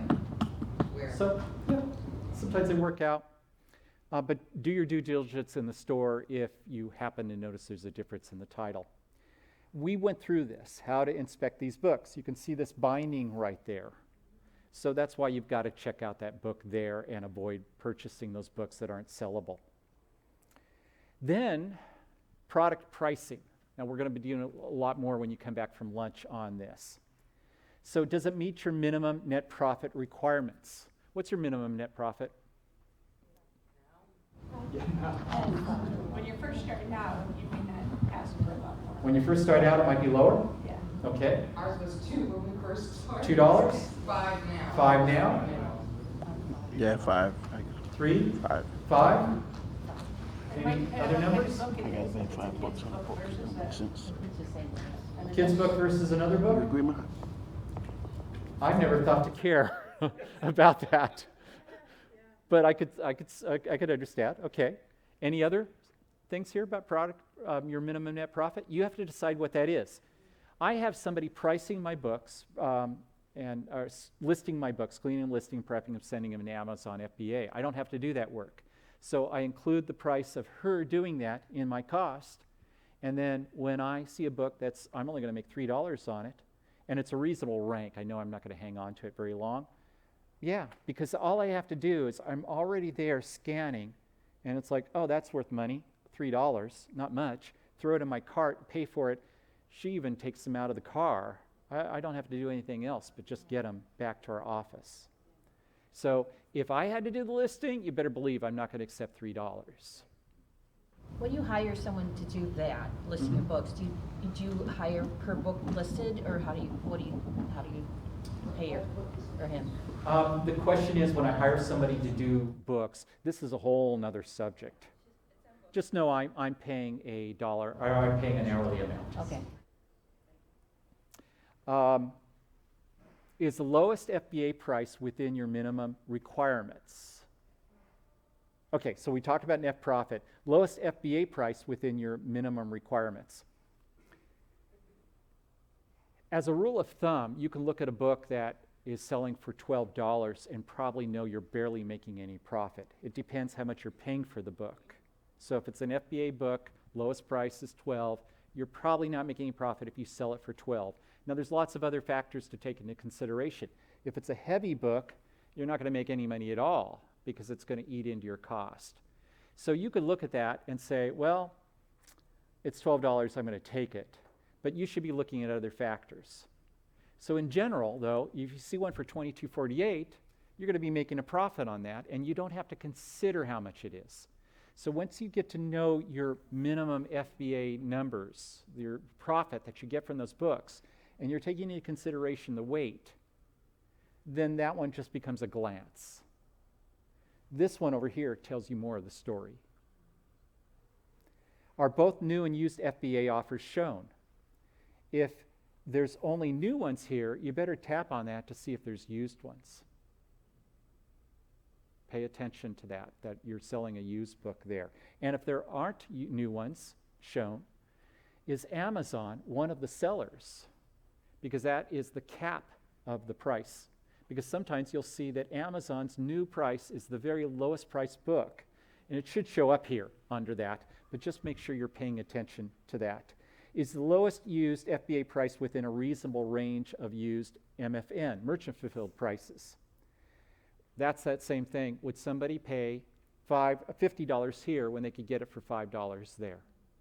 So reasonable, what's reasonable, it really depends a lot. We'll look at more, there'll be some opportunity to look at those and make a decision together. Here's the profit screen on this. Make sure that you have fulfilled by Amazon, unless you're actually selling it merchant fulfilled. You have that one selected because that'll change the amount. I use 50 cents for inbound shipping to FBA. You can use whatever you want there. In Shop Your Way to Wealth, they say use $1. It accommodates all of your other additional costs.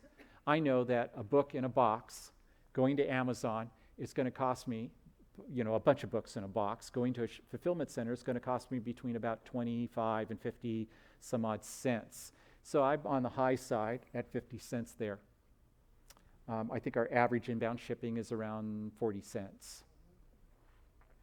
I don't worry about the storage fee on this because it's a penny a month or 2 pennies a month, maybe 3 pennies at the most. It's not till long-term storage hits at a year that I'm more concerned about that. So these fees right here, the only thing I have to do is put in a cost of goods. And if I'm at yard selling, I don't put any cost of goods sold in there, the price of the book, because I'm going to find all different kinds of prices and then I subtract it in my head. If I'm just like at a thrift store, I might put all, $2.50 or $3 or $2 or whatever it is that I'm paying in there, because that affects the price that you see right up here. Pretty clear on that? Okay? Yes? Where it says 1 month, we sometimes see 3 months, 9 months. Isn't that the scouting app giving you, and based on the criteria of information that they can pick up about how long it might take to sell that book? Not that I'm aware of. Maybe it is, but not that I'm aware of. I know that that's a box that is a drop down. You tap down, and it has all different months in there. And it says estimated time that it will sell will be catalog. I'm going to use my own mind to determine that. And the reason I do is because how do they determine that? There's so many factors that they can't program in there how long it's going to take to sell that book. And even if it does take 6 months instead of 1 month, it hurts me because I have a book sitting there, right? I paid $2.50 for it. That's tied up for 6 months, but it's only an additional 5 pennies as far as the cost of storage goes.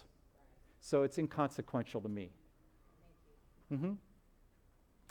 Product pricing here. Once I tap on that, then I get this page here, and there's 2 different versions. You can select it on your app, whether you're getting the desktop or the mobile version, so it looks differently. I prefer the desktop version, but you can go either way. And then I'm looking at the price. I'm looking at the condition somewhat, not very much. Sometimes I'm looking at who's selling it. Whether it's Amazon, I'll recognize particular lowball sellers. The other thing that you'll see is whether it's a rental copy or not. And you can pay attention to that. Because rental copies we're not really competing against. Yes, they rob us of customers in a way, but they don't rob us of a sale. Somebody that wants to buy the book is not going to get a rental. Somebody that wants a rental is not going to buy a book. Sales rank. So it's really cool that they have this days with sales in there. I thought it was 181 was the cap. Look at that, 184. Anyway, that's 6 months there. So six months worth of days, basically. So if it is 6 days with sales, that's 6 months worth. That's about 1 book a month that sales. So many of you probably use this. And me being old school, I know ranks. And so I tend to look at the sales rank. And it's the right one that you want to look at, that average sales rank. So the sales rank on a book, on any product, on Amazon, the sales rank is an indicator of how often it sells. But there is no number that, like a book that's ranked 15 or 1,500 or 15,000 sells X number. All it tells us that if it's ranked number 1, it's the most recent sale for a book, for any product in that category. Number 2 is the second most recent. Number 3 is the third most recent. 4 is, and so on. This is the 19,500th most recent book to sell on Amazon. They're selling hundreds of thousands of books an hour.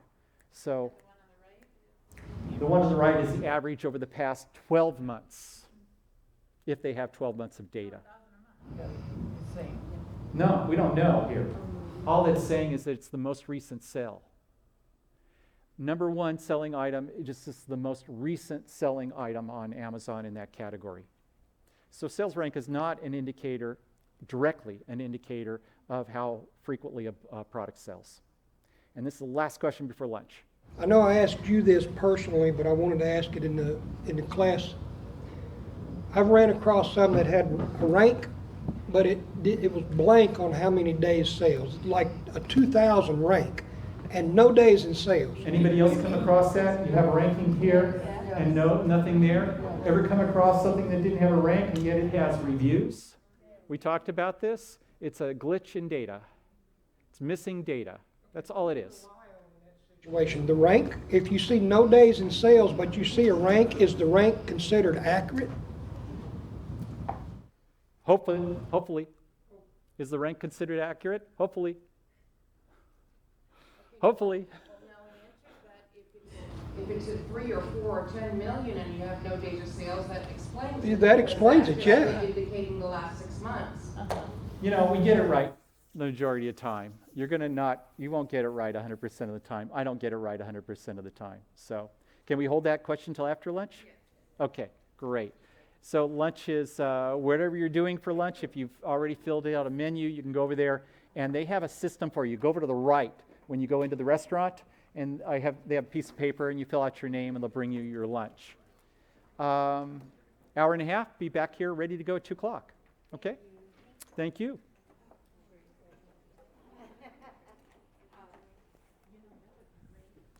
people of the live stream, we will be ending this stream. So you'll need to go to the Stream 2 link here at approximately 2 o'clock, or we'll start about 10 minutes before. So yeah, just make sure you come back and we'll see you there, and have a good lunch.